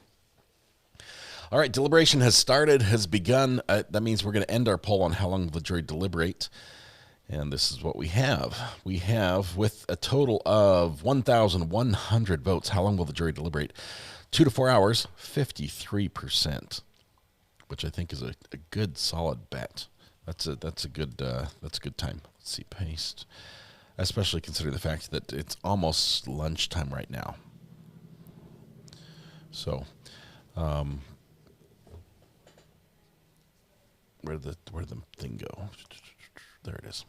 53%. Don't bother ordering lunch was 27%. 4 to 6 hours was 16%, and then a Wednesday verdict of 4%. So it looks like most of us, 96% of us, are expecting a verdict today, which is all good. We're going to clear off this right here. We are in verdict watch, which I think we've got a headline, a title for that. Is that this one? Nope, that's the not kit counter. Where did I hide it?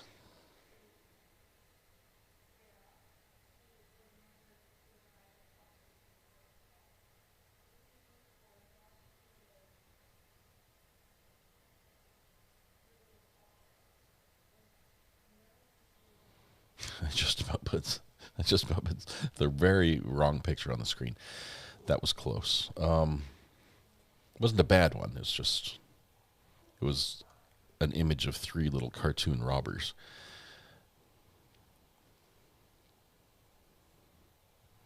Give me a second here. We'll get the Verdict Watch title on the screen. There's our empty juror box. All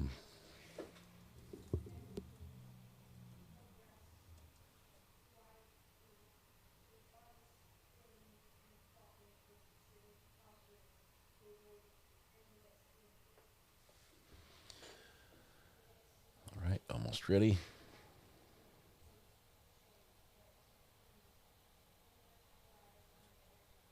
There we go. Now we're in Verdict Watch. Is that Isaac Newton? Is that Isaac Newton? Little self-portrait? Or is that King Charles? I don't know who that is. Are you ready? It's the inventor of the pendulum clock. Are you still on the record? Okay, counsel, please be seated. Okay, now the jury's gone. The alternate. Okay, and just to confirm, Attorney Kinney did make a request relative to the indictments. The monitor has prepared the indictments and has redacted all extraneous information. We certainly will have those available to counsel to inspect relative to the actual indictments themselves, and please take your time in doing so. Anything further at this point? We will be providing lunch for the jurors under the circumstances, depending upon the scheduling. Counsel can discuss with the clerk relative to scheduling and timing of lunch. Okay, anything further? Okay, if there's any issues relative to the indictments, it's done in the same fashion that we typically do for all cases. If there are any questions, we'll reconvene. Okay? Sounds good, Judge. Court will be in recess. All right. Well, they go to recess. We're going to go to lunch, but we have something to watch first. So let me get this set up. Super source. I've got a call. Let's see who the call is. It's from Florida.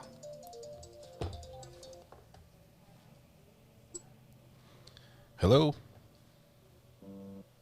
Hello? Hello? Hi, this is Jenny speaking. I'm calling you regarding your property at 3rd Street. Okay. Yeah, so are you interested on it? Yeah. I'm calling you, yeah, so what's your asking price? 2.5.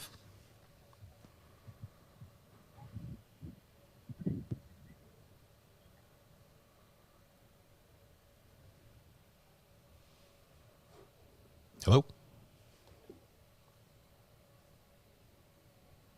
Hello?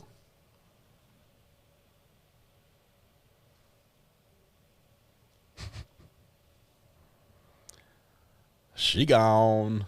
She gone. I don't know why. Apparently 2.5 is out of her budget. If you can't afford it, don't ask. Just I didn't tell you. It could have been dollars. It could have been dollars. But no. You all right, let's get this verdict clock working here properly. Put it right there, and we want to show you something. Hold please, we've got a palette cleanser. Camera 4, box 4 is going to be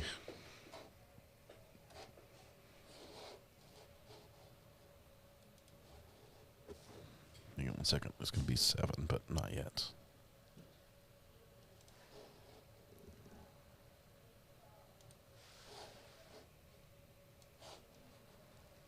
There we go. Box 4 is going to be this. Wait for it. Can you see this? Not yet. Box 4 is 7. There we go. All right, we have little Judge Simpson to bring you. That just barely happened, and we actually have 2 of these. So let's see if this is the right moment. Is this when he calls the case? He has the paperwork. Oh, you're bringing it. Okay. This just barely happened. What's my day? 28.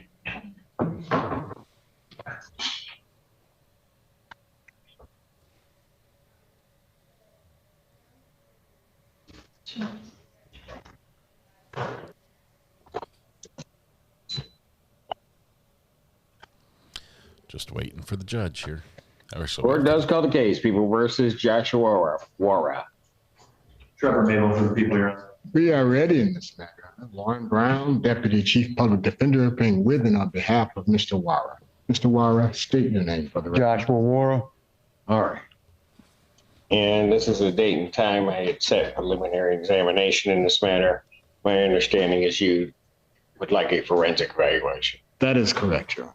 Based on my conversations with Mr. Wara. Forensic evaluation for what? What's going on here? Based on my conversations with Mr. Wara, I believe that it is necessary. Hey, I'm representing myself. What are my charges? What am I in here for?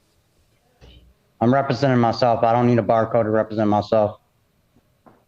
What am I in here for? What charges am I on here for? I don't need a forensic exam. I'm not mentally disabled. I have ADHD and PTSD. I'm perfectly fine. I'm not on Social Security. Sir, you are before the court on a felony complaint that alleges that on or about, as I read to you before, October 15, 2025, location of South Main Street and East William Street in the city of Ann Arbor, Washtenaw County, state of Michigan, that you did fail to stop at the scene of an accident resulting in serious impairment or death of the individual. The guy was perfectly fine. That is a felony, punishable by up to 5 years incarceration and a $5,000 fine plus court costs. You do understand that, sir? I understand that. Thank you, Mr. Count 2 on that complaint alleges that on that same date and at that same location that you did commit a moving violation causing serious impairment of a bodily function. That's a misdemeanor, punishable by up to 93 days, $500 fine plus court costs. You understand that? Yeah, I understand that. All right. So that is what you are here for.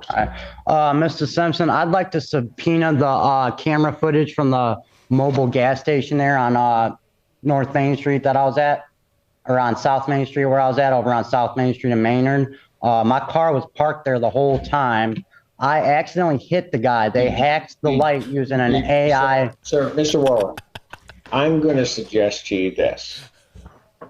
Refrain from saying anything because anything you say can be used. Oh, I know. They used an AI ethical hacking app, the Tomboys and the Ku Klux Klan, and they had broken my glasses when I wasn't. They took my car for a joyride and broke my glasses while I was at St. Joe's Hospital. The Klan did? Huh? Yeah, the Ku Klux Klan. You can subpoena video records, and I subpoena the security guards from St. Joe's Hospital, Trinity Hospital. That's one of the reasons, sir. That's one of the reasons why you have an attorney. Did you let them know that? No, I don't have an attorney. I told them I don't want anybody to represent. I said I'm representing myself. Yes. Is that what you want to do? Yes, I would like to do that. Sure. And I would like to subpoena the camera footage from the mobile gas station. Now knowing what the charges are, sir, that if you elect to represent yourself, you'll be held to the same standards as an attorney would regarding the rules of evidence and procedure in the courtroom. Yes, Your Honor, I understand that. And would not be shown any favoritism. Yes, and I would like to subpoena my discovery packet, please. If at some point in time you wish then to be represented by counsel, you need to make that request to the court. Okay. I've tried calling the public defender's office, and I've tried to tell them I want to represent myself. I've tried to subpoena my discovery packet, and they won't bring it to me. I need to subpoena my discovery packet for all cases available, please. And I would like, I would like to also subpoena everybody's address in the MDOC that's involved in the Neuralink case through Secretary of State, phone numbers, text messages, and visual voicemail records. And I would like to subpoena the phone recordings, Securus GTL recordings from when I was in the MDOC at ARF level 4. And WCC pictures and. Sir, I listened to you both through the last hearing and this hearing. So what I'm going to do at this point is I'm not going to relieve the public defenders, but I am concerned while you have indicated to me that you don't need a forensic evaluation. The court, in listening to you, does believe that you would need a forensic evaluation. No, I'm perfectly fine, Mr. Simpson. Sir. For your own I'm not on Social protection and Security. preservation of your rights. I'm not on Social Security. I'm over the age of 25. I'm not mentally disabled. I do not need a forensic. And sir, here's the thing. I do not go to the forensic center. I have to, in terms of these proceedings, make sure that you are competent and Oh, I'm very competent, Cedric Simpson. You can tell. I'm very intelligent. I have a GED. I got a GED in 2013 in 3 months. All right. I got a GED from Washington Community College Adult Transitions Program in less than 90 days in 2013. You can subpoena that record. If someone can get a GED in less than 5 months, I'm pretty sure they're competent. And I would like to subpoena my GED from the Adult Transitions Program in 2013 at Washington Community College. Subpoena. I will not relieve the public defender at this point, but I will consider certainly that once the. Thank you. Yeah, that way if you see I got a GED from WCC in 2013 in 3 months, you know I'm competent. You know what I'm saying? Yeah. Thank you, Judge. Thank you. Mm-hmm. I am going to order a forensic evaluation. I will set a competency hearing just to make sure. I'm going to set that for January 29th, 2025. January 29th. a.m. I will sign an order to. Can you give me a PR bond, please, Judge? I'm sorry? Can I please, I would like to request a PR bond. This time you can file a motion, or somebody can file a motion before the court, and I'll consider a written motion, but this time I'm not going to change the bond in this case. What is the bond? Currently, your bond is set at $25,000 cash sure. Do you have any bail bondsman numbers for me that I could get a hold of, please? Sorry, I'd like to subpoena a bail bondsman phone number. Can I borrow your phone? At the jail, I'm sure they'll be more than happy to assist you in that regard. All right, so that you understand, I'm leaving the public defender on the case at this point. No, I don't want a public defender. Evaluation. I hear you, but I'm telling you what I'm doing. We will get the evaluation. I suggest that you be cooperative in that. You may be right. It'll come back competent, and then we can get this proceeding moving even quicker. Not going to come back, huh? Y'all going to try to. Before we go off the record. Y'all for us to say that. Y'all fucked up, people. Y'all people fucked up. Okay, keep moving. All right, been a pleasure. I'm Benjamin Franklin's son. Me too. I'm sorry. I just want to. Because Paris is lovely in this one. I just want to address one thing, Your Honor, relating to the prosecutor's office's responsibility of providing discovery as we move forward in this case. I'm Benjamin Franklin's son. Attempting to represent himself at PCC on Thursday last week, stated that he didn't need an attorney, he didn't want an attorney, and that he didn't need the discovery either, that he knew what was going on, and that he wasn't worried about having all the video prior to today's hearing, and we were prepared to proceed today. At the same time, under normal circumstances, we would be in the process of getting all of that video discovery to defense counsel that he referenced wanting today. He mentioned wanting the video at the intersection. My office is in the process of getting that hopefully before the weekend. And I'm looking for permission to provide discovery to Mr. Brown's office on this file moving forward. In response, Your Honor, as we are still on the case, I would ask that they provide discovery as they normally would. And then if in January, depending on what happens, then certainly that information can be tendered either if he's going to represent himself, which he may be entitled to do, then the public defender can turn it over to the prosecutors we have in other cases can supply it directly to him. Understood. All right. Thank you. It's not done yet. Listen. At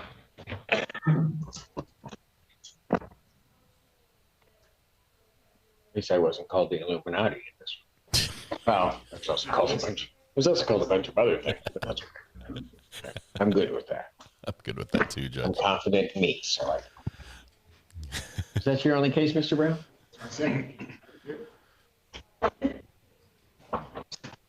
It's so long. Court calls the case of the People versus Brandon Nash. All right. He got his GED in less than 90 days. He's going to subpoena that as well. I think he's going to fail. He's a smart guy. He's got he knows how the system works, but he might actually have some mental issues that are that probably stem from him being honestly Benjamin Franklin's son. he's got to be like, how old would that make him? Really old. So it's probably an age-related ailment. Once you hit about 200 years, that's things just don't function the way they should. All right, we have one more from Judge Simpson, but we're going to save that for after lunch. We were actually waiting for something else when that one happened, and we saw him originally, and now we've seen the second one. So I think his car is still at the gas station. The Triple K did it. They stole his car while he was parked there, and it's all on camera, apparently.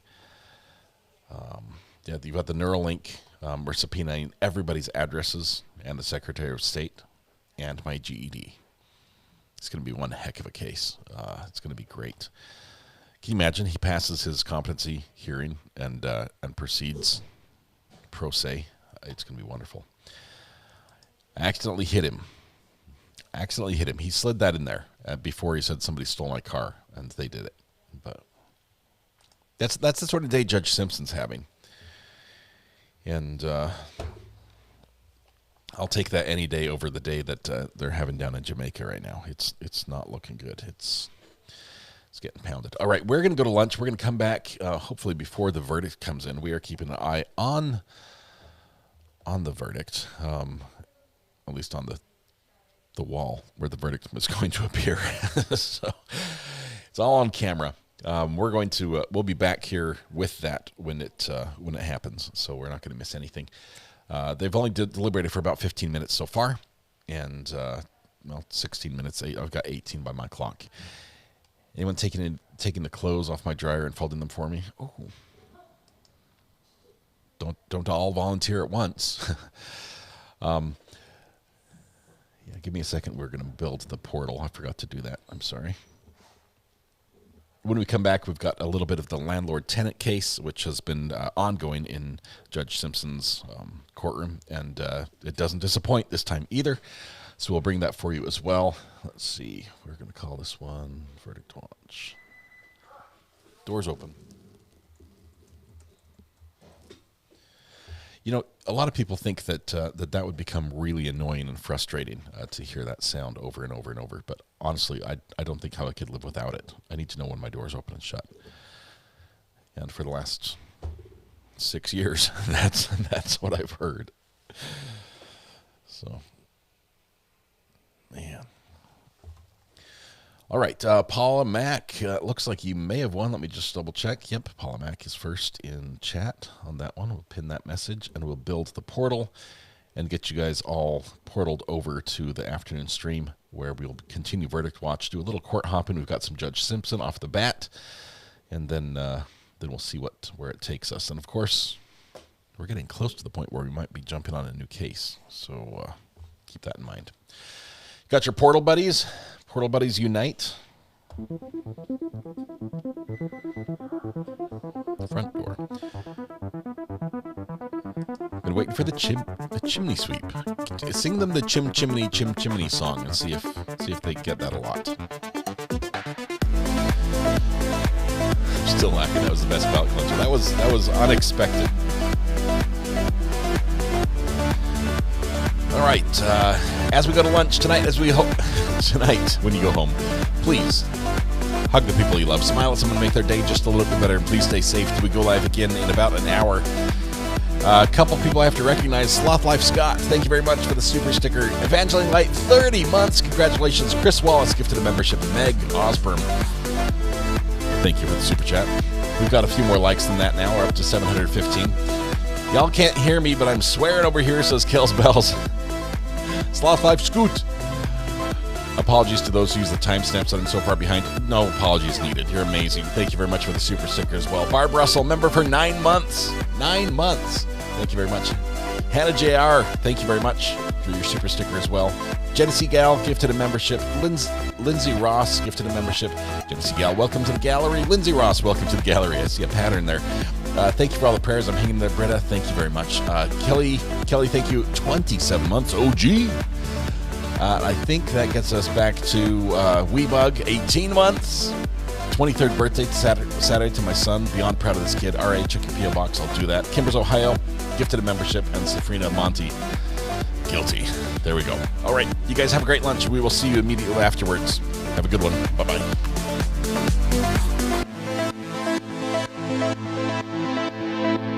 Thank you, sir. You're my new best friend.